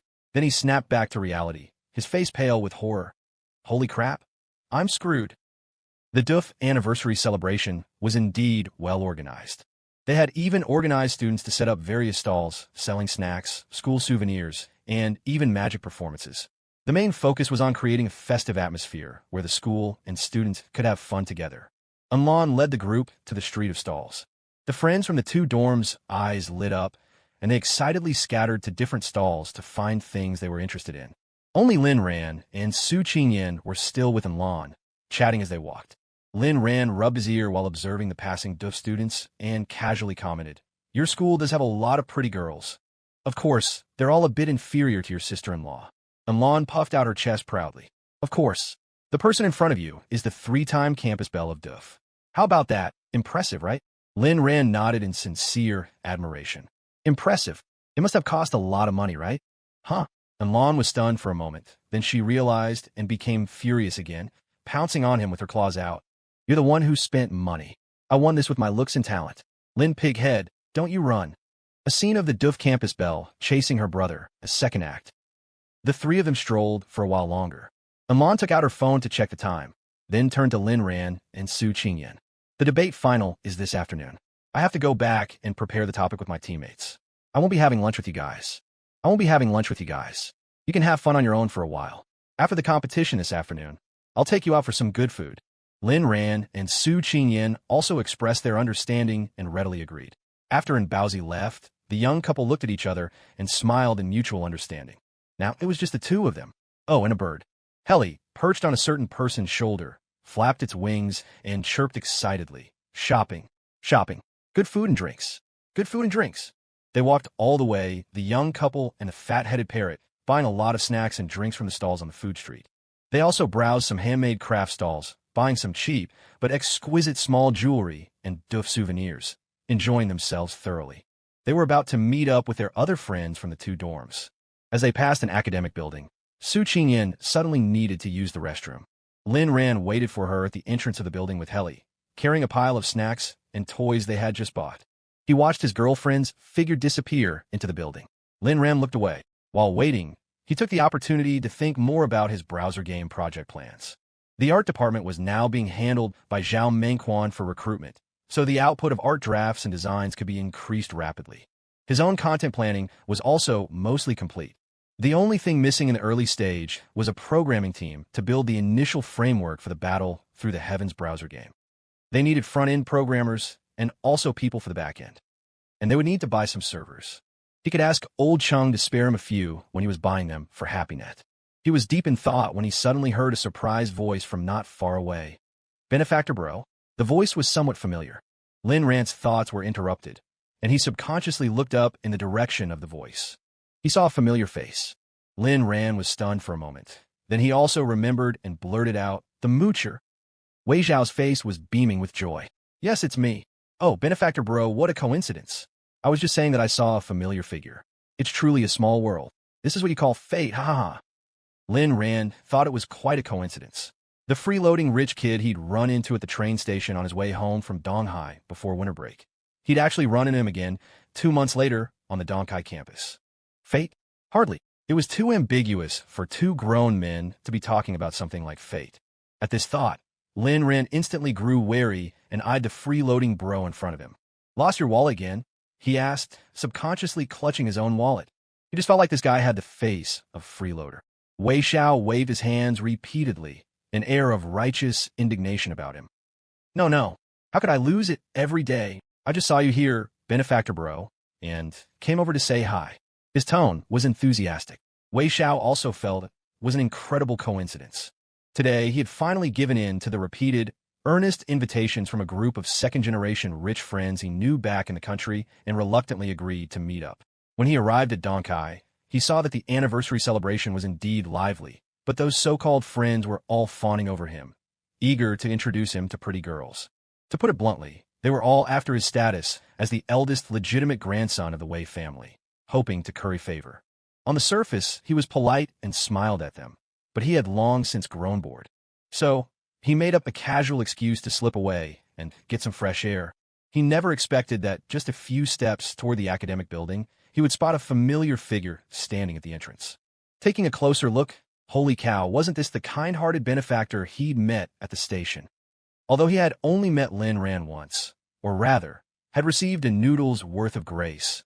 As the esteemed eldest grandson of the Wei family, he was by nature one to repay kindness. Besides, during their last meeting, the casual chat they had at the restaurant table made him feel an incredible connection with his benefactor bro. For some reason, he just found the guy agreeable. This chance encounter on the Donghai campus left him pleasantly surprised and even more enthusiastic. He gripped the other's hand and shook it vigorously. "I was saying before, once you were back in Donghai, benefactor bro, we had to get together properly. I've been busy settling in lately and completely forgot. It's a good thing we ran into each other today. By the way, benefactor bro, are you a student at Donghai?" Lin Rand shook his head and explained casually, "No, I'm just here to look around." Wei Xiao had a moment of realization. "I see. You came alone? Huh, a parrot? Benefactor bro, are you here to walk your bird?" His gaze happened to fall on the chubby-headed parrot on the other's shoulder, and Wei Xiao was amazed. Lin Rand waved his hand. "I came with friends. No one was home to look after the parrot, so I brought along." As he spoke, he glanced at Helly on his shoulder. "Helly, say hello." Perched on Lin Rand's shoulder, Helly looked at the eldest grandson of the Wei family before him. Its pair of tiny, pea-sized eyes were filled with suspicion and scrutiny as it sized him up from head to toe. Then, its small eyes suddenly widened, and it let out a series of loud squawks. "Death! Death! Death!" In the next second, it flapped its wings and flew off as if fleeing the plague, zipping away to a branch on a large nearby tree. It refused to come down, no matter what. "Wei Xiao? Question mark. Lin Rand? Question mark." The eldest grandson of the Wei family turned to Lin Rand, completely bewildered. "Benefactor bro, your bird." Lin Rand was also baffled. He thought for a moment and said uncertainly, "It's probably been watching too much TV at home lately. It's seen a lot of fortune-telling dramas." Without the chubby-headed parrot's interruption, the two chatted casually for a few more sentences. Lin Rand remembered something and looked at Wei Xiao. "By the way, how are things with you and that childhood sweetheart of yours?" Last time they were eating noodles at the train station, he had heard this guy's gossip. As a listener then, he'd heard a mountain of complaints. Now, he was actually a little interested. It would have been better not to ask. The moment he did, Wei Xiao's face fell. "Don't even mention it. I saw her dad a while ago. He sees me as a talented and handsome young man and is dead set on setting us up. He even insisted I call her to catch up. His intentions, clear as day, he just wanted me to be his son-in-law. He spoke with great anguish. But then, Wei Zhao's expression turned triumphant. But I didn't fall for it. I just gave him some lip service. If I can avoid making the call, I won't. That woman, forget seeing her, just hearing her voice makes me tremble. And now I'm in Donghai, and she's in the capital. This is for the best. We'll never cross paths again. My life is saved, haha. Lin Ran listened with a fresh sense of curiosity. Is she that scary? Wei Xiao nodded vigorously, a pained look on his face as if recalling a terrible past. Scary is an understatement. She's absolutely terrifying. That woman isn't gentle and virtuous like your girlfriend, benefactor bro. She's a total demoness. As he spoke, he suddenly remembered something and perked up. Oh right, benefactor bro, is your girlfriend here? Last time I said I wanted to treat you two to a meal. Lin Ran glanced toward the academic building. Oh, she's here. She's in the restroom. I'll introduce you in a bit. As for the meal, let's skip it. We came with a group of friends and just had some snacks on the food street. As he said this, Lin Ran lifted the bag in his hand and politely offered it to Wei Xiao. I bought some snacks. Want to try some? Wei Xiao put on a righteous and stern expression. How could I? We agreed I would treat you and your girlfriend. How could I eat your food again, benefactor bro? Hey, are those little cookies? His sharp eyes suddenly spotted a packet of cookies in the plastic bag. Lin Ran subconsciously glanced into the bag, then realized and explained, my girlfriend made these herself. Wei Zhao's eyes instantly lit up. Whoa, your girlfriend knows how to bake. So virtuous. Then I have to try one of these. Lin Ran kindly tried to dissuade him. You should pick something else.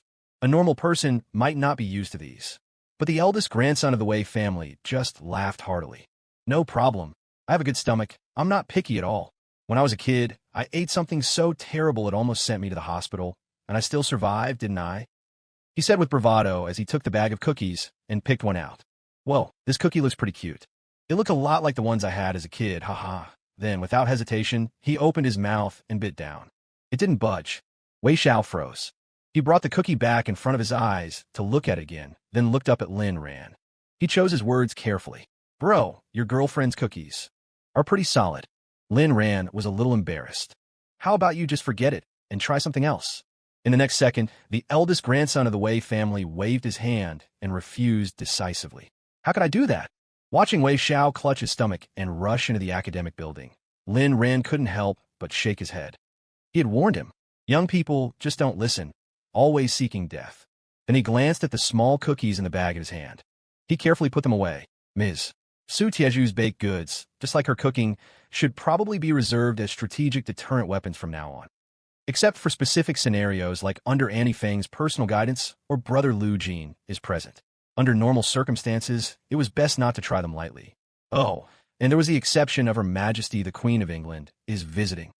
Just as he was thinking, footsteps echoed from inside the academic building. Lin Ran thought it was the Wei surnamed victim from just now, coming out so quickly. But when he looked up, he saw Su Qingyan walking back from the restroom. Lin Ran walked up to her. You're back. Su Qingyan nodded with an just as Lin Ran was about to tell his girlfriend about running into the free-loading rich kid from the train station.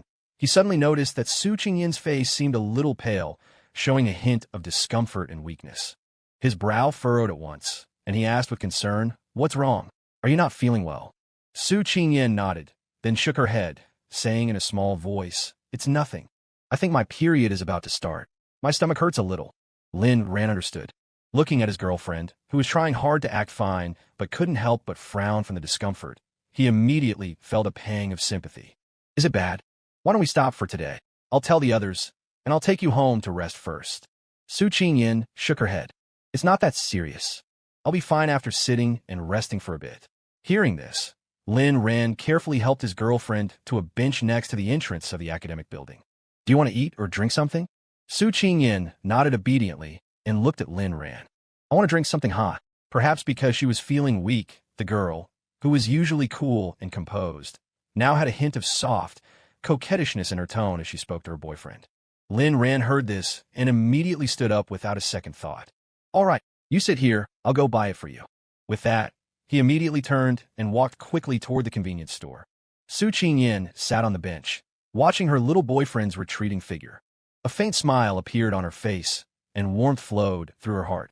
In the past, when her period came, she had also occasionally experienced such moments of clear physical discomfort. But she always had to endure it alone. Now, she had a little fool caring for her. Although he couldn't really help share the burden, the feeling of being cared for was truly wonderful. At that moment, a dull ache radiated from her lower abdomen again, causing Su Qingyan to frown slightly. Her thoughts were interrupted. Even with her little boyfriend's care, the physical discomfort still soured her mood. Especially thinking that it was a rare weekend out with Lin Ran and everyone, only to be disrupted by this ill-timed period. It made the young miss of the Su family so displeased that she subconsciously wanted to call Uncle Zhou to take care of her Aunt Flo. Unfortunately, the retired Special Forces King was not here, and he didn't have that magical ability. But the current physical discomfort still made Su Qingyan's mood worsen. When in a bad mood, one subconsciously looks for a punching bag. Right, where was the chubby-headed parrot? Su Qingyan's gaze swept left and right, and she inadvertently looked up to see Helly on a tree branch nearby. The girl paused for a moment, then her eyes narrowed, and she called out to her stupid bird, "Come down," on the branch. Helly met its female owner's cold gaze and shivered. It was about to instinctively flap its wings and obediently return. But suddenly a mysterious sense of crisis washed over it. It made the chubby-headed parrot instantly alert, and then it shook its head violently. "Not coming down, not coming down." Then it covered its head with its wings, buried its head like an ostrich, curled into a ball, and played dead, pretending it hadn't heard. The stupid bird was being disobedient. This made Su Qingyan's brow furrow slightly, and she was about to speak again. But the dull ache from her lower abdomen interrupted her once more. She drew in a sharp breath. Her brows knitted even tighter. Her mood worsened, and without a punching bag, she felt more and more like she wanted to beat someone up. As fate would have it, at that very moment, a set of footsteps approached from afar, accompanied by a cheerful and oblivious voice from inside the academic building. "Here I come, here I come." Whoa, sister-in-law's skills are truly earth-shattering. It's a good thing my stomach is tough enough to handle it. Bulls could eat something like that. Bro, let me tell you, that thing I just had was so similar to what I tasted as a kid. It was basically identical. The voice arrived before the person. A continuous stream of words, practically without commas or pauses. Just listening to it was annoying and noisy. Su Qingyan's frown deepened. For some reason, the voice sounded strangely familiar, and her fists seemed to clench involuntarily. So, she turned her head to look. At the same time, a certain eldest grandson of the Wei family walked out of the academic building, beaming and laughing heartily. He looked up and immediately saw the girl sitting on the bench at the entrance. They were no more than 6 or 7 meters apart. The gazes of Wei the punching bag and Su the demoness, childhood friends, met in midair. And then, the hearty laughter of a certain eldest grandson of the Wei family from a second ago came to an abrupt halt. The air seemed to freeze suddenly. It was dead silent. On the treetop, a certain chubby-headed parrot cautiously moved the wing covering its head to create a slit, peeking down stealthily. It then sensed a terrifying atmosphere spreading below. It was so frightened that it flapped its wings and frantically flew higher. Death! Death! Death! Looking at the familiar figure of the girl on the bench, Wei Xiao was completely stunned. His mind was filled with a single thought. Swallowing hard, a certain eldest grandson of the Wei family tried his best to stay calm while controlling his wildly trembling pupils, muttering to himself for comfort. It's fine. My eyes must be playing tricks on me. Something's wrong with the way I'm seeing things. Let's try again." As he spoke, he was about to subconsciously turn back. But then he heard a cold voice from behind him. "Stop." A familiar, cold, and pleasant female voice. A familiar, extremely dangerous aura of death. Wei Xiao's feet froze in place. He slowly turned his head back to look at the girl on the bench, forcing a smile uglier than a cry. Su the demon. No, Qingyan. Long time no see. Ha ha. Seeing her childhood friend after so many years, this unexpected reunion, and confirming it was him, Su Qingyan was also slightly stunned for a moment. After coming to her senses, she nodded and subconsciously picked up a brick from the ground nearby. Long time no see. A long time no see. The girl picked up a brick. Seeing this, Wei the punching bag, the esteemed eldest grandson of the Wei family, felt as though his entire life had flashed before his eyes, especially the countless painful memories from his childhood, which vividly flooded his mind. The moment he came to his senses, he was utterly terrified. Wait, hold on. Su the demoness, calm down. In his panic, he couldn't hold back those 3 words. Su Qingyin's hand paused. She looked up at her punching bag of a childhood friend, her eyes narrowing slightly. Only then did Wei Xiao realize his slip of the tongue. His face changed drastically, and he quickly corrected himself. No, no, no. I meant the beautiful, elegant, noble, kindest, and gentlest Ms. Su Qingyin in the whole world. He used up a lifetime's worth of flattery in one breath. Watching the girl finally put the brick she had picked up back to the side, Wei Xiao wiped away his cold sweat as his mind raced, quickly continuing, "Don't be impulsive. Let me explain. Yes, it's true. My family want me to go on a blind date with you, hoping we'll get together. Holy crap. Why are you picking up the brick again? Put it down. I'm not finished. There's a but. But." Heart-pounding, he watched as the young miss of the Su family once again retracted her hand from a brick. The sweat-drenched eldest grandson of the Wei family sped up his speech. "But I personally have no improper thoughts about you. After all, how desperate would I have to want to be with a demoness? Wrong. I mean, how could someone like me be worthy of the most beautiful Ms. Su Qingyin in the world? So you can rest assured, my family's wishes don't represent my own. If you don't believe me, I can swear an oath. I, Wei Xiao, guarantee that I will have nothing to do with Su Qingyin. I will resolutely adhere to the principle of avoiding her at all costs. I will never appear in Ms. Su Qingyin's line of sight in the future. If I fail to do so, may my matchmaking relatives be struck by lightning."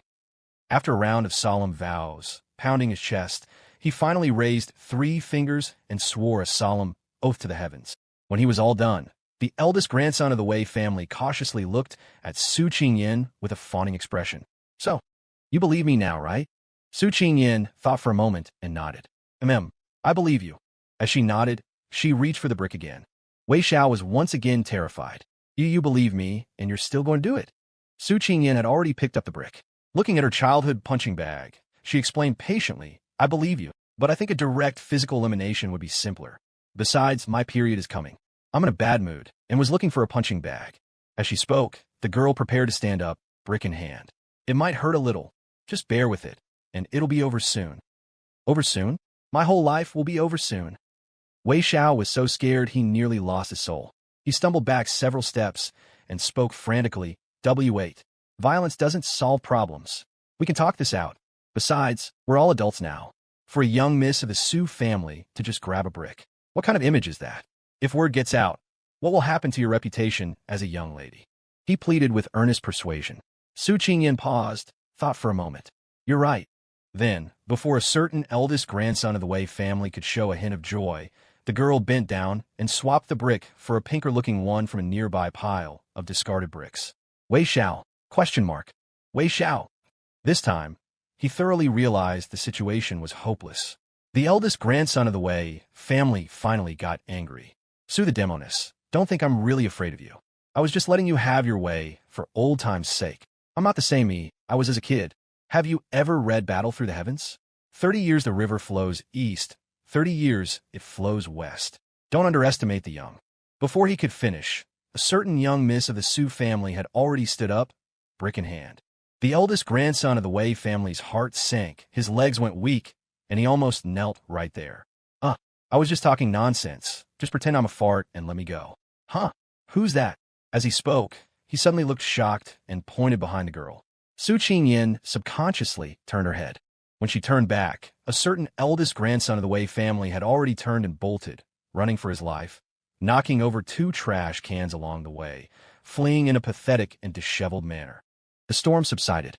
Watching Wei Xiao's hastily retreating back, Su Qingyin's face showed a hint of regret as she put down the brick. It was a pity she wasn't feeling well and wasn't in top form, otherwise she would have caught up to him long ago. However, the girl soon raised an eyebrow, slightly. "No matter. He's in Donghai anyway. I'll let him go this time. If we meet again, a brick won't be necessary. Next time, I'll send Uncle Zhou." After buying a cup of hot milk at the convenience store on the Donghai campus, he thought for a moment and grabbed 2 packs of sanitary pads before heading to the counter to pay. After paying, just as he was about to head back to find his girlfriend, Lin Rand's phone rang. He looked at the caller ID. "Freeloading rich kid." He answered the call, and just as he was about to speak, "You're out? I went to the convenience store to buy something. I'm heading back. I can introduce you to my girlfriend." Before he could finish, he was frantically interrupted by Wei Xiao on the other end. "Benefactor bro, I'm so sorry. Something urgent came up. I have to go." Let's meet up another time. I'm running for my life, bye. Then the call was abruptly ended. He could feel the panic from the other end through the receiver.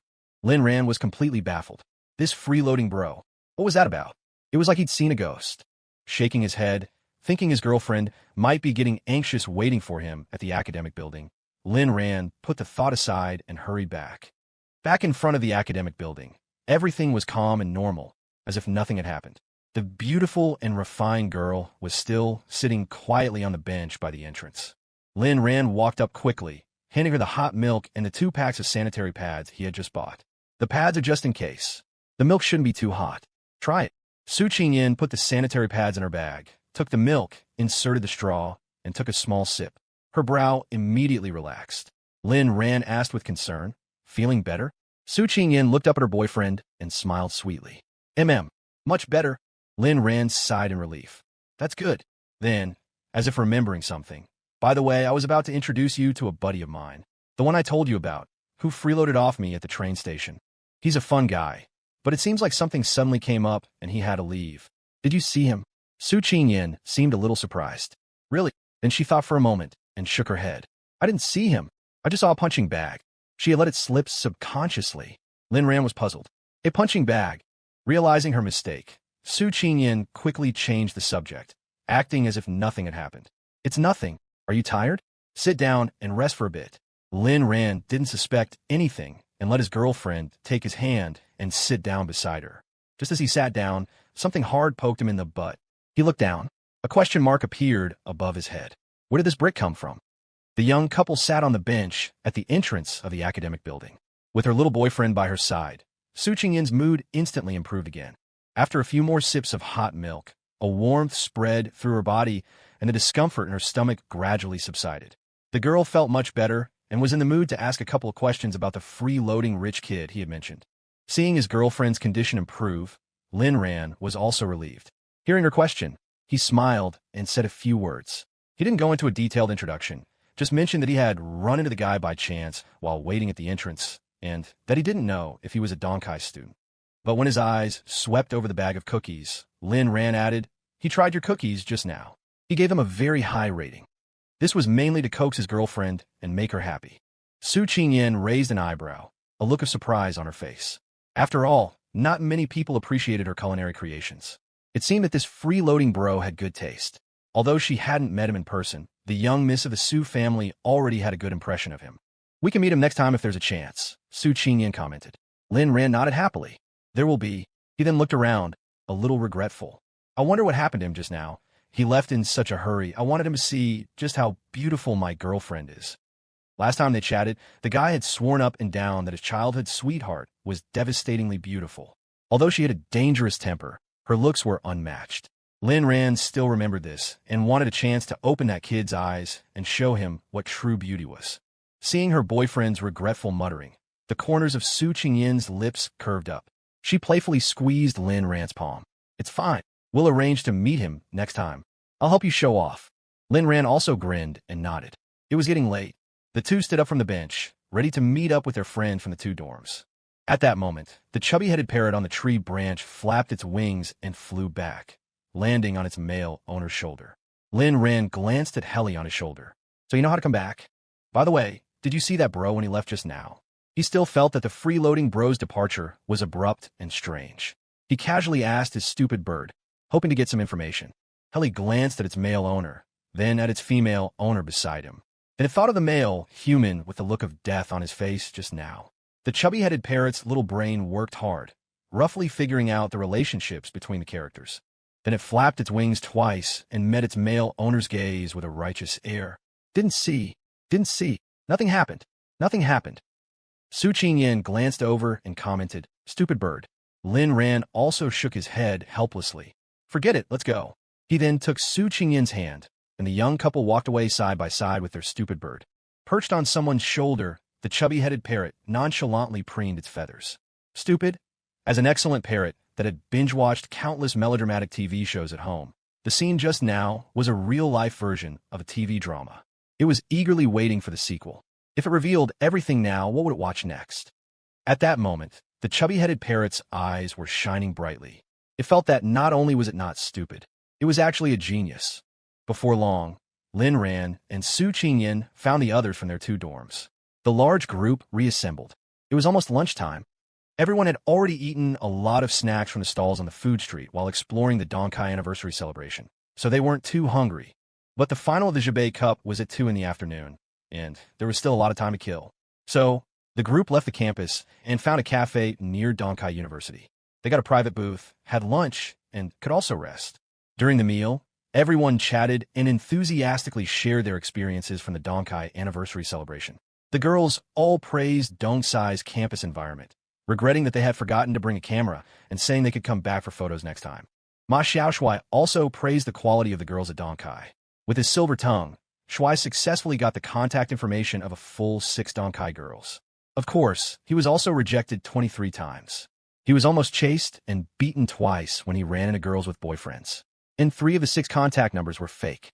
It's fine. Getting 3 real ones is enough.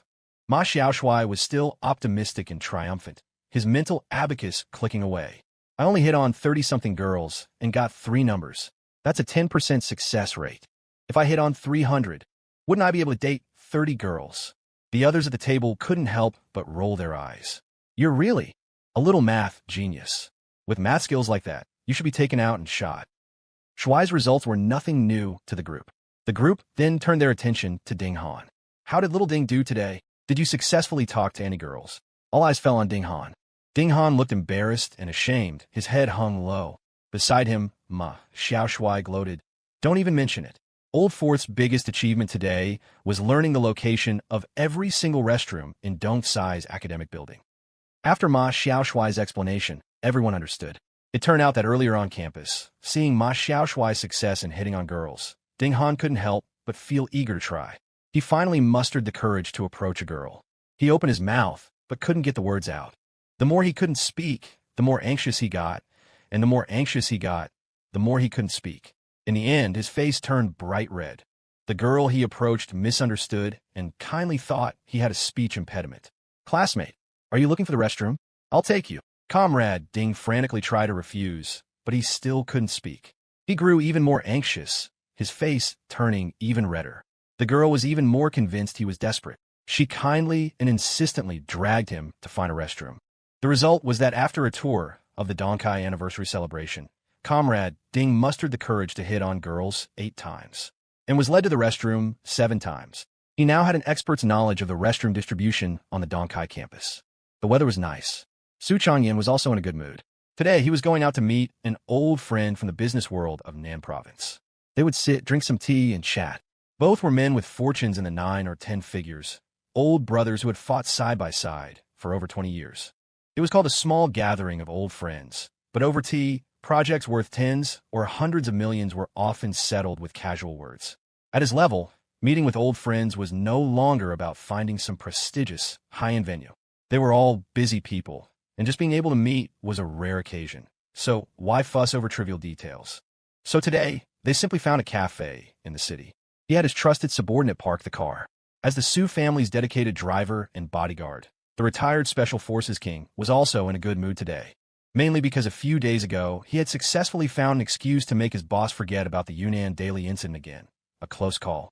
And recently, the young couple on the young master's side had finally stopped causing any new trouble. Spring in Donghai. The sun was bright. The afternoon breeze was gentle. Life was peaceful. As he got out of Maybach with his boss, Zhou Zhen was also feeling content. He was planning to send his boss upstairs to the private room, and then he could take a break at a window seat downstairs. He would order a pot of tea, soak up some sun, and enjoy a rare moment of leisure. The thought had just crossed his mind. The next second, the retired Special Forces King inadvertently turned his head. Out of the corner of his eye, he caught sight of a familiar chubby-headed parrot, flapping its wings with a triumphant air as it flew out of the cafe entrance. The cafe had 2 floors. The private room booked by the 2 dorms was on the 2nd floor. When Lin Ran came out of the room, he was originally planning to find a waiter on the 2nd floor to ask for a blanket. But after looking around, he couldn't find anyone. So he prepared to go downstairs to the front desk. As he walked down the stairs, he heard the sound of flapping wings behind him. Lin Ran turned his head and saw his chubby-headed parrot trotting after him. Take me. Take me. Lin Ran couldn't help but laugh. You're cold too. All right, come along. Then, the man and the bird went downstairs together.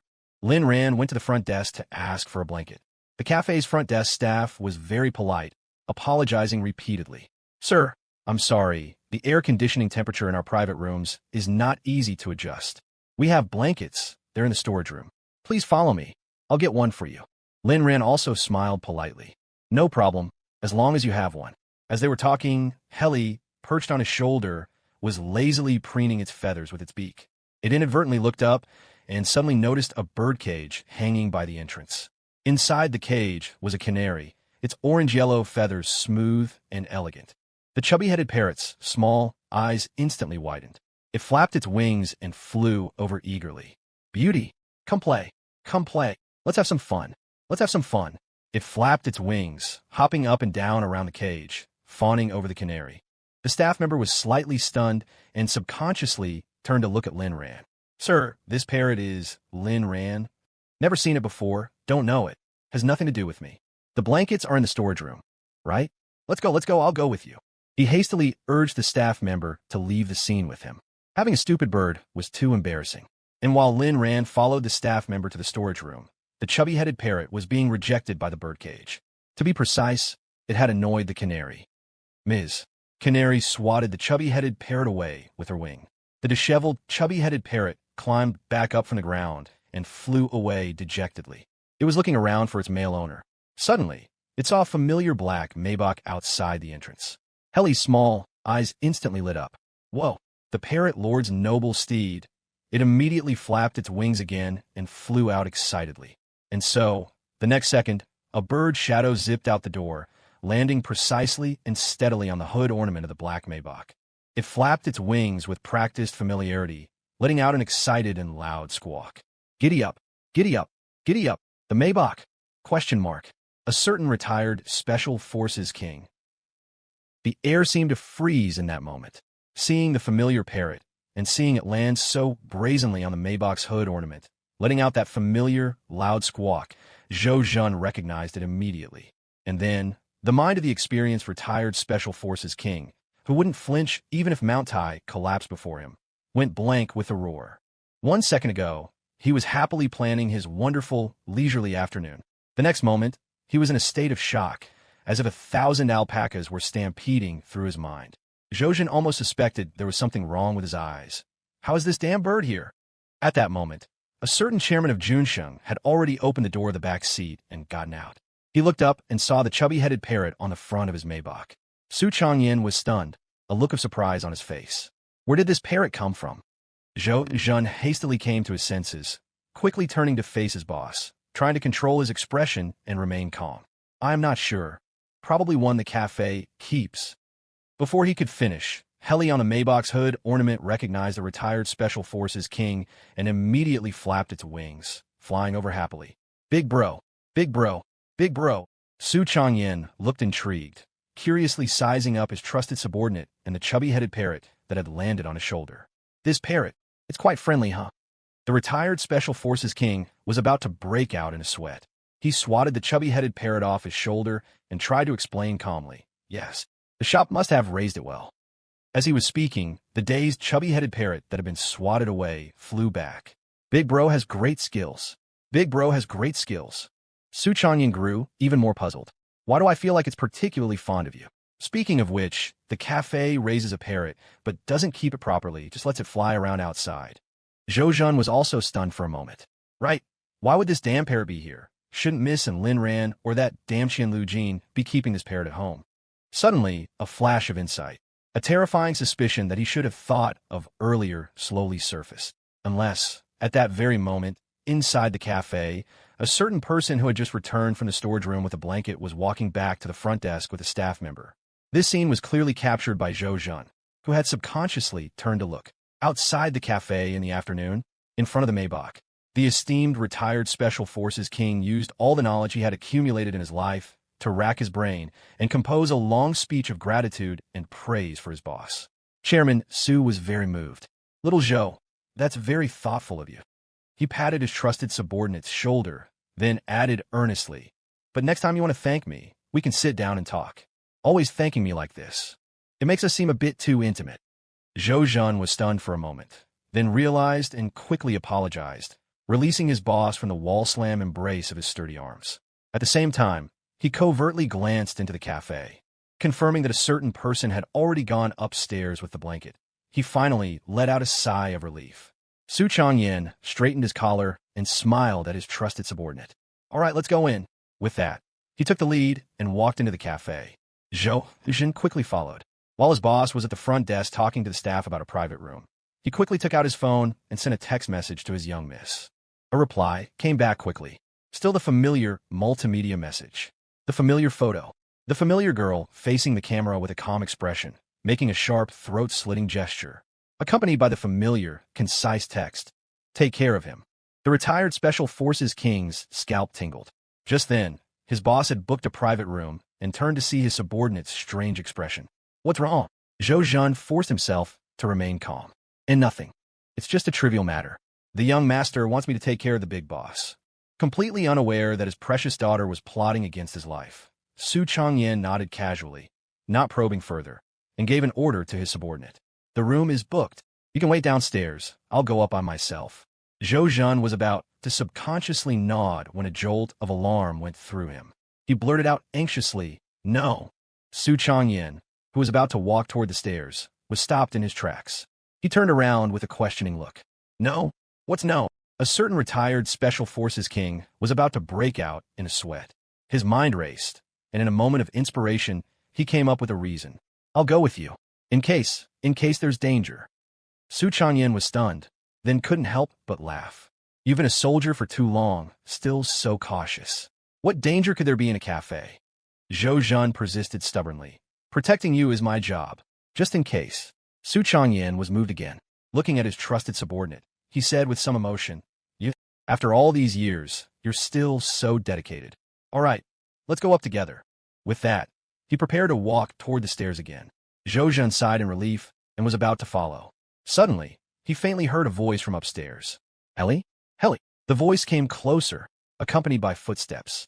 It seemed a handsome young man was walking back toward the stairs.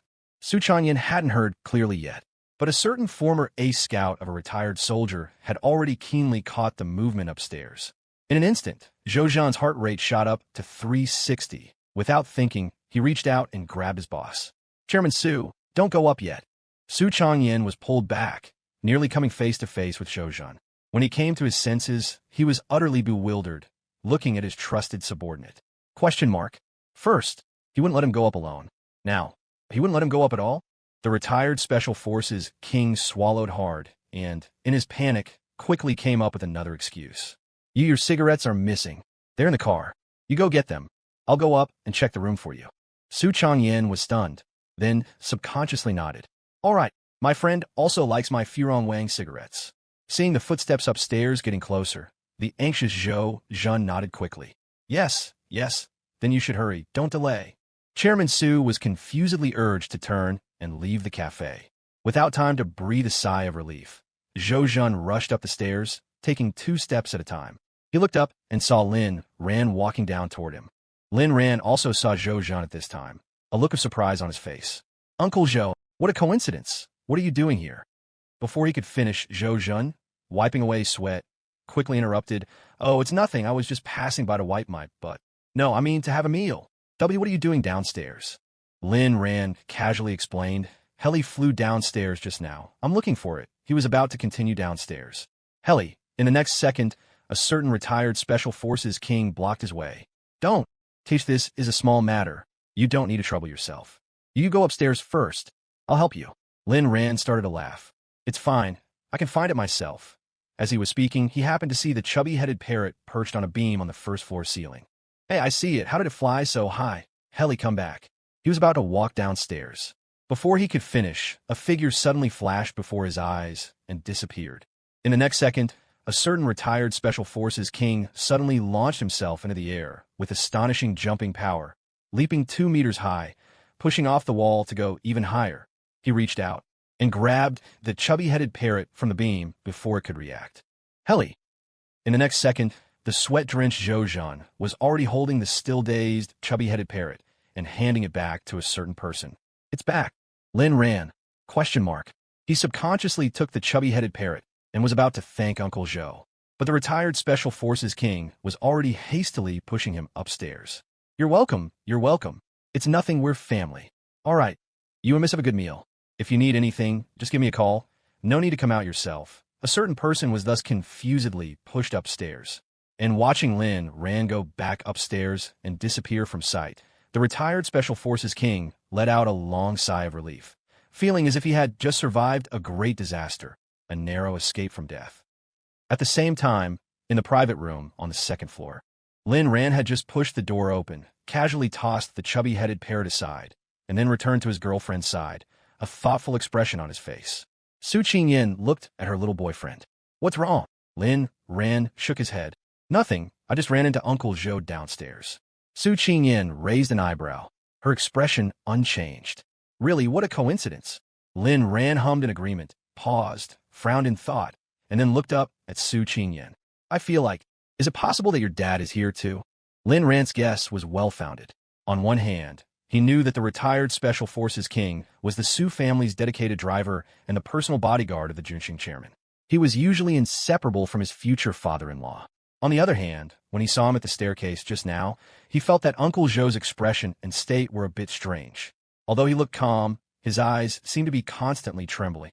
Hearing Lin Ran's words, Su Qingyan's expression paused for a moment, then quickly returned to her usual calm. He wouldn't be.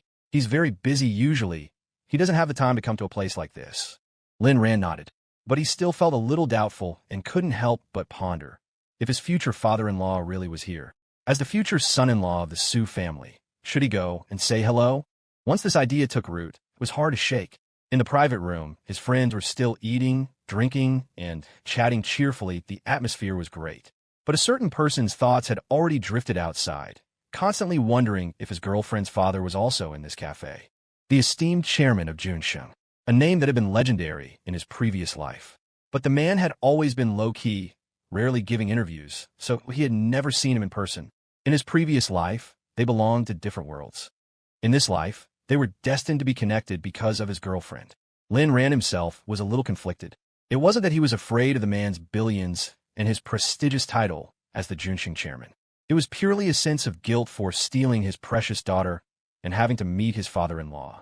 But then again, Lin Ran subconsciously glanced at Su Qingyan beside him. According to his girlfriend, the Su chairman was an amiable person and had a rather good impression of him, his future son-in-law. He had even taken the initiative to want to meet him. In that case, he should be easy to get along with. Thinking of this, a certain person felt a little more at ease. Thank goodness it wasn't his no money for cigarettes, big bro. If it were that big bro's temper, and he saw the punk who stole his precious daughter, wouldn't someone die? After lunch, people started to feel drowsy. The gentle afternoon sun streamed in through the window. In the private room, the more energetic ones from the two dorms were still gathered, chatting quietly. The others were already leaning against the soft sofas, dozing off with their eyes closed. The air conditioner blew a gentle cool breeze. Lin Ran helped Su Qingyan pull the blanket up a bit more snugly to prevent her from catching a cold. The girl was still not feeling well after the meal and was resting her head on the table, preparing to take a nap. Seeing his girlfriend resting uncomfortably like that, Lin Ran thought of going downstairs to ask the staff for 2 more pillows. He got up quietly. Just as he stepped out into the corridor, he received a call from Cheng Binghao. On the other end, old Cheng was, as usual, talking to his chief strategic officer about Kaizen 001. There were only 3 days left until the website launch. The details were numerous and complicated. They had to be careful. At the end of the call, Cheng Binghao gave Lin Ran some good news. The company Lin Ran had asked him to help register, Launch Entertainment, had been approved. He would mail the business license and company seal over soon. Lin Ran thanked old Cheng. They chatted for a few more sentences and then hung up.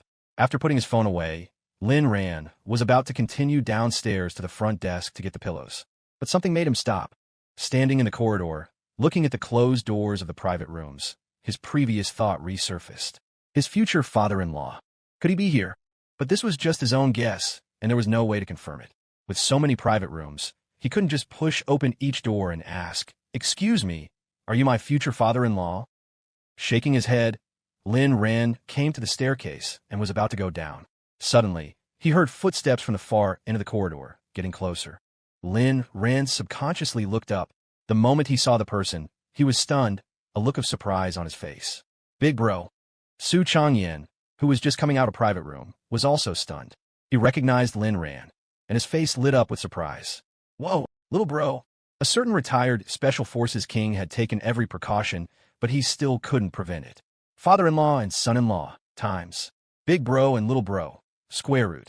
A pair of in-laws with a complex and abstract relationship met again by chance in the second-floor corridor of the cafe. It had been over 3 months since they last met. This unexpected reunion was a pleasant surprise for both of them. At the staircase, Su Changyan laughed heartily. To run into you even here, the fate between us brothers is really something special. I'm here to discuss business with an old friend. What are you doing here, little bro? Lin Ran also smiled and replied, Nothing much, just hanging out at Donkai with my girlfriend and some classmates. We came here for lunch and a rest. Su Changyan's eyes lit up with interest.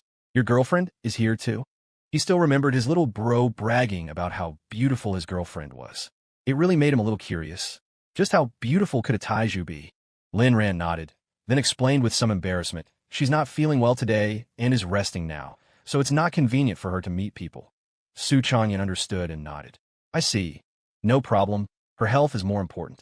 Then he looked at Lin Ran with admiration. You're a very considerate boyfriend, little bro. Your girlfriend is lucky to have found someone like you. As he spoke, Chairman Su's face grew melancholic. Unlike my precious daughter, I don't know what kind of punk she found, what kind of person he is. Hearing Su Changyan's sighs, Lin Ran's earlier thought was reawakened. He subconsciously glanced at the private rooms down the corridor. He hesitated for a moment, then asked Su Changyan humbly, There's something I'd like to ask your advice on, big bro. Su Changyan was slightly curious, then readily nodded. Go ahead. Lin Ran chose his words carefully, lowering his voice. I have a feeling that my future father-in-law might be here too. Su Changyan was stunned, then looked amazed. Whoa, what a coincidence. Lin Ran nodded, then shook his head. I'm not sure, it's just a guess. Then he looked at Su Changyan, seeking his advice. Do you think if he's really here, I should take the initiative to go and pay him a visit? A visit? Su Changyan's brow furrowed at once. He waved his hand without a second thought, decisively. The pair of in-law brothers chatted happily for a while longer. Chairman Su patiently taught his little bro various methods to guard against his father-in-law, as if he were guarding against fire and thieves. From his own perspective, he put himself in the man's shoes and analyzed his cheap father-in-law's thoughts and plans for him in detail. Finally, he didn't forget to earnestly remind him again. Everything else is secondary. Secure your girlfriend as soon as possible. Comrade Lin Akui returned the favor, offering his big bro strategies and analyzing the various tricks the punk who stole his daughter might use. Also from his own perspective, he thoroughly commented on the progress of the punk's relationship with his big bro's precious daughter. Finally, he didn't forget to cheer his big bro on. Keep it up. When you catch that punk, don't be polite. Get him. After their exchange, both were satisfied. They shook hands firmly, wished each other well, and parted. Then, Chairman Su went to the restroom. The other man also went downstairs, preparing to go to the front desk to get the pillows. After coming down the stairs, just as he arrived on the first floor and was about to go to the front desk, Lin Ran looked up and unexpectedly saw a familiar figure. Uncle Zhou, why are you standing there in a daze? A certain retired Special Forces king had just been frozen in place like a statue for a full 3 minutes. It wasn't until this moment, when a certain person walked up and called him twice, that he finally came to his senses. Then he swallowed hard, looked at Lin Ran before him, and tried his best to control the urge to tremble, but his voice was still a little dry and tight when he spoke. The person you were just chatting with. His voice was trembling uncontrollably. At that moment, Zhou Zhan felt like the sky had fallen. He couldn't for the life of him figure out how these two, whom he had tried so hard to keep apart, had ended up chatting. And so enthusiastically. In that instant, countless thoughts flashed through his mind. Was he exposed? Was it too late to submit his resignation? The mission, impossible, had failed. His glorious record as the king of Liaobei soldiers had finally been tarnished by a painful defeat. However, hearing Uncle Zhou's question, Lin Ran just had a moment of realization. Oh, that's a big bro I met before. He had no money for cigarettes, so I lent him some, and we got to know each other. He said it casually. Zhou Zhan, the retired soldier, was suddenly stunned. His mind couldn't quite process it for a moment. And no money for cigarettes? You met because you lent him money? Lin Ran nodded. Yeah. Then he kindly explained the situation to Uncle Zhou. As Zhou Zhan slowly understood the truth, his eyes widened with incredulous surprise. So, It's like that. So you and Sue.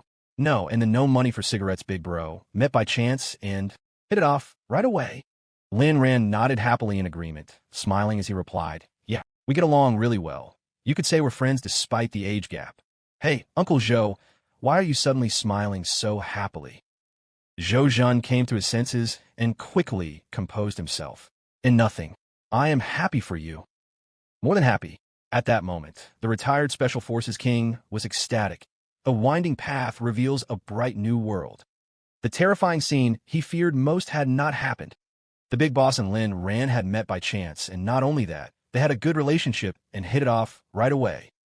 Not only was he not exposed, but if their relationship was this close, maybe he wouldn't have to keep hiding it anymore. He could discuss it with Miss later, find a suitable opportunity to tell the big boss the truth, and wouldn't everyone be happy? His arduous career as a double agent was finally coming to a glorious and satisfactory conclusion. No more writing fanfiction-style intelligence diaries. For a moment, Zhou Zhun was exhilarated, his smile so wide he could barely contain it. He casually asked Lin Ran, so what were you two talking about that made you so happy? Lin Ran didn't hide it, answering generously, nothing much. The old bro was talking about his precious daughter being stolen by some punk. I was giving him some ideas, trying to see if we can catch the punk and then get him. Zhou Zhun. The other man then added cheerfully, the old bro is a nice guy too. He gave me a lot of advice as well. Told me to be more on guard against my future father-in-law, and to hurry up and secure my girlfriend first. Zhou Zhun. The retired Special Forces King froze again. The plot twisted and turned like a roller coaster, and suddenly, the roller coaster had gone off the rails. The ups and downs of life, for him, had become ups and downs and downs and downs. Lin Ran noticed Uncle Zhou's suddenly ashen face and asked with concern, Uncle Zhou, are you okay? Why do you suddenly look so pale? Zhou Zhun forced a smile, and nothing's wrong. He just felt a little bit like he wanted to die. 1 second, he was overjoyed and relieved, thinking he could finally reveal the truth. The next second, he learned of the explosive conversation between this father-in-law and son-in-law. If the truth came out now, it would be a world-ending catastrophe. He had thought he could stop being a double agent. Now it seemed he had even more secrets to keep. He might even have to become a triple agent, because he didn't even know how to explain this to the young master. How should he put it? Miss, your boyfriend is telling your dad to hurry up and get him. Miss, your dad is telling your boyfriend to hurry up and get you. Damn, that's actually quite poetic. For a moment, the retired Special Forces King was overcome with sorrow, his heart like dead ashes. And at that moment, a certain person leaned in and asked in a low voice, by the way, Uncle Zhou, are you really here alone today? Is Qingyin's dad here? Zhou Zhun. Is he? Or isn't he? Come on. Unaware of the tumultuous storm raging in the retired Special Forces King's heart, Lin Ran chose his words carefully and spoke to Uncle Zhou sincerely. I was originally thinking of meeting Qingyin's dad, to pay him a visit, but now I feel it's too rash. I'll discuss it with Qingyin first and wait a bit. So I'll have to trouble you to help cover for me a bit more, Uncle Zhou. The retired Special Forces King looked at Lin Ran. Then he looked up toward the second floor with a complicated expression. Mixed feelings. Zhou Zhun. All right. Third update. Please send catalysts and gifts. The story is about to speed up and get back to the main plot. After getting 2 more pillows from the front desk, he went back upstairs. At the top of the stairs on the second floor, Lin Ran looked around but didn't see his old big bro. He guessed the man had probably gone back to his private room for his meeting. He didn't mind. He took the pillows and went back to his own room. In the room, the friends from the 2 dorms were already scattered about, fast asleep. Zhonggao Bro Li Zhuang was using his sturdy, broad arm as a pillow for his girlfriend Tang Dang. It had been about half an hour, yet his expression was unchanged, as if his shoulder wasn't sore at all. A man raised on jujube cakes was truly extraordinary. Ma Xiaoshui wasn't asleep. He was holding his phone, enthusiastically texting the girls whose numbers he had gotten at Donkai that morning. As he was texting, he suddenly exclaimed, "What the hell? Why is this a guy? This number is fake too." Lin Ran returned to Su Qingyin's side with the pillows. He gently lifted the arm of his girlfriend, who was dozing off at the table, intending to slip a pillow underneath. But the girl groggily sat up. Before a certain person could place the pillow, the girl's soft body lost its balance, and she instinctively fell toward him, landing comfortably in her little boyfriend's arms. Lin Ran was stunned. He was about to lean down and gently wake her up to help her lie down properly. But seeing her sleeping so sweetly in his arms, he couldn't help but be amused. This wasn't a bad way to sleep either. So much for getting the pillows. Time passed quietly. It wasn't until someone's phone alarm went off that the peaceful atmosphere in the room was broken. The friend from the two dorms groggily rubbed their sleepy eyes and sat up. A glance at the phone. It was almost 1:40. They all woke up at once, nudging each other and urging, get up, get up. It's time, let's go see the debate. Su Qingyin also comfortably sat up from Lin Rant's arms, covering her mouth with her hand for an elegant yawn. When she opened her eyes, she seemed refreshed and her energy restored. Lin Rand still asked with concern, are you feeling better? Su Qingyin nodded with an I slept for a bit, much better. Then her gaze fell on her little boyfriend, and she looked up at Lin Rand, a curve on her lips. Sleeping in my boyfriend's arms. Feels like there's an extra charging bonus. Lin Rand was amused. You're fully charged, but I didn't dare to move, afraid of waking you. Half of my body is sore. Su Qingyin thought for a moment. Then, I'll help you relax. Relax? Lin Rand subconsciously asked. How? Before he could finish, a faint fragrance brushed past his face. The girl leaned forward, her cool lips sealing Lin Rand's. A light kiss, a brief touch. Then, Su Qingyin raised an eyebrow at her little boyfriend. Like this.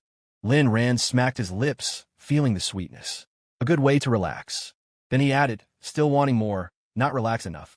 A little more. This time, before Su Qingyin could respond, Lu Qingqing's resentful voice came from the side. Please stop relaxing. The young couple subconsciously turned and saw that, apart from Li Zhuang and Mu Tang, all the other single friends in the room were looking at them with resentful eyes. Please spare a life for your single brothers and sisters. After paying the bill downstairs, as they were leaving, the group saw the figure of the retired Special Forces King standing outside the cafe entrance. He stood alone, looking forlorn. A pile of cigarette butts lay at his feet. It seemed he had encountered something very sad. When Su Qingyin walked up, she raised an eyebrow at her Uncle Zhou and silently mouthed a question. Taken care of? Zhou Zhun paused for a moment, then nodded with a great effort to remain calm. Taken care of. But your boyfriend took care of it himself, and did a pretty good job. He and your father became sworn brothers, chatting and laughing, and exchanged some rather remarkable blessings. Losing control for a moment, the retired Special Forces King's pupils trembled again. When Lin Rand came over, Zhou Zhun looked at him with mixed feelings, words failing him. He could only pat Lin Rand's shoulder and say in a complicated, low voice, You and Big Bro get along well. Lin Rand subconsciously nodded, then suddenly felt a little puzzled. Those words, why did they sound so familiar? Hadn't Brother Lu Jin said something similar last time? Most of the others from the two dorms were seeing Zhou Zhun for the first time. The only exception was Ma Xiaoshuai. Last winter, at Lu Xiaowan's birthday party at the Huangqiao KTV, he had witnessed the retired Special Forces King's domineering display of single-handedly taking on everyone. Seeing him again now, he immediately approached with enthusiastic greetings, almost begging to be his disciple. Uncle, can you teach me your skill sometime? My relationship with old third and sister Taiju is rock solid. I even played a part in getting them together. Familiar words, familiar keywords, successfully triggered the retired Special Forces King's nerves. So, it wasn't just Zhao Ke. Zhou Zhan's eyelid twitched. He gave Ma Xiaoshuai a look that could kill. You had a part in it too, huh? And so, without any further obstacles, Shuai happily secured a one-on-one private lesson with the retired soldier. Having received the promise, Ma Xiaoshuai was overjoyed and immediately turned to show off to his other friends. Only Heli, perched on Lin Rand's shoulder, suddenly shivered. Its feathers stood on end. Killing intent. Killing intent. Killing intent.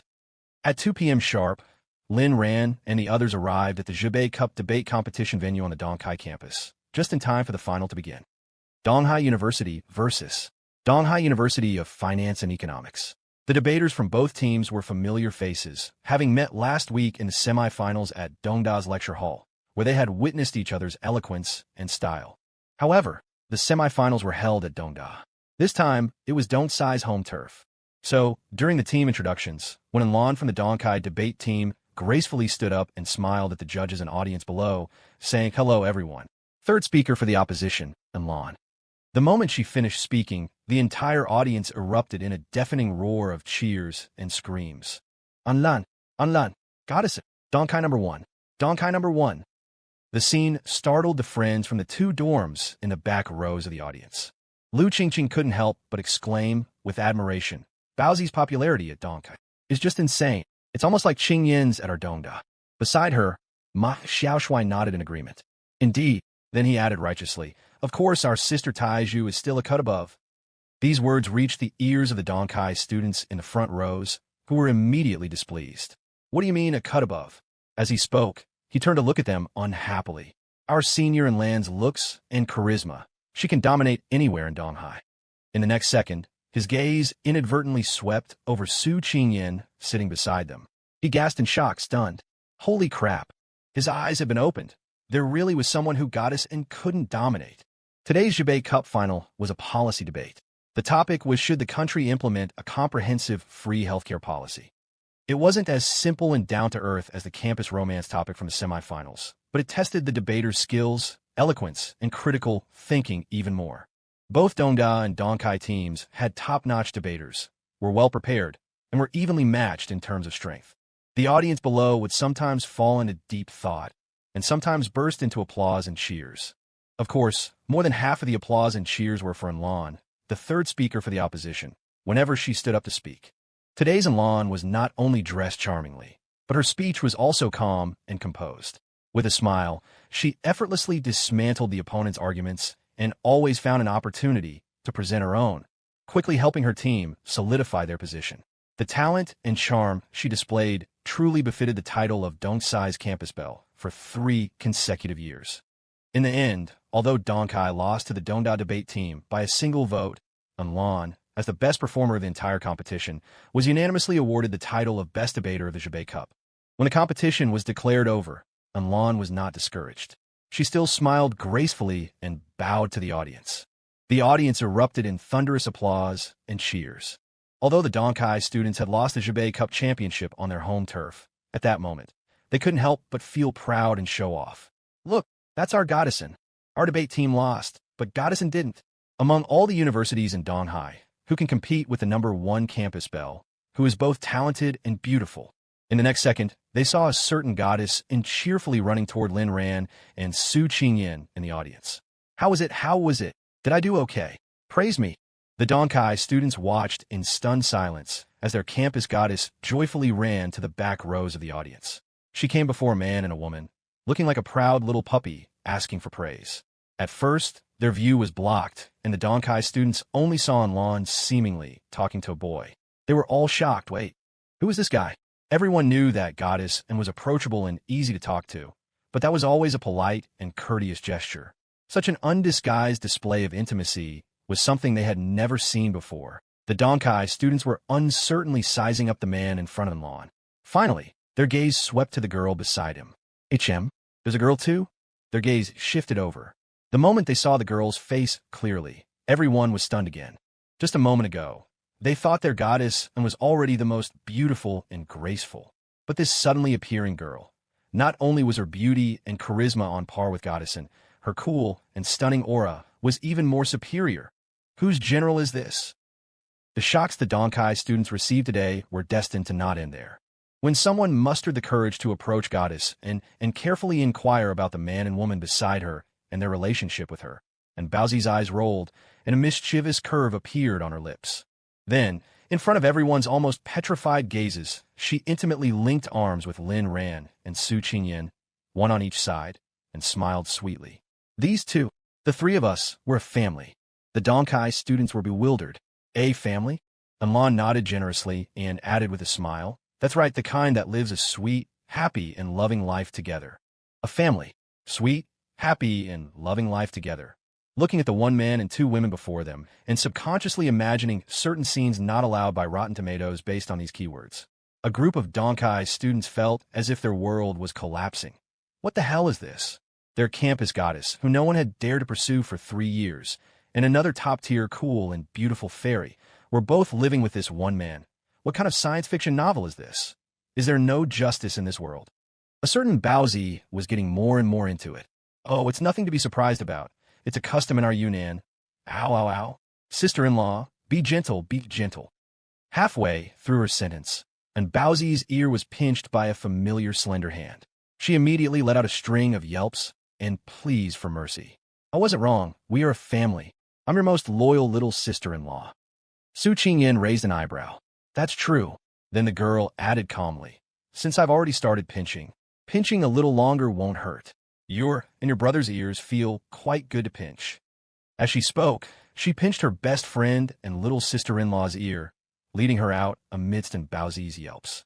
Ma Xiao Shui, Lu Qingqing, and the others saw this and quickly followed. In the end, only Lin Ran was left. He looked at his retreating girlfriend and foolish sister, then turned to look at the still shocked and dazed Donkai students.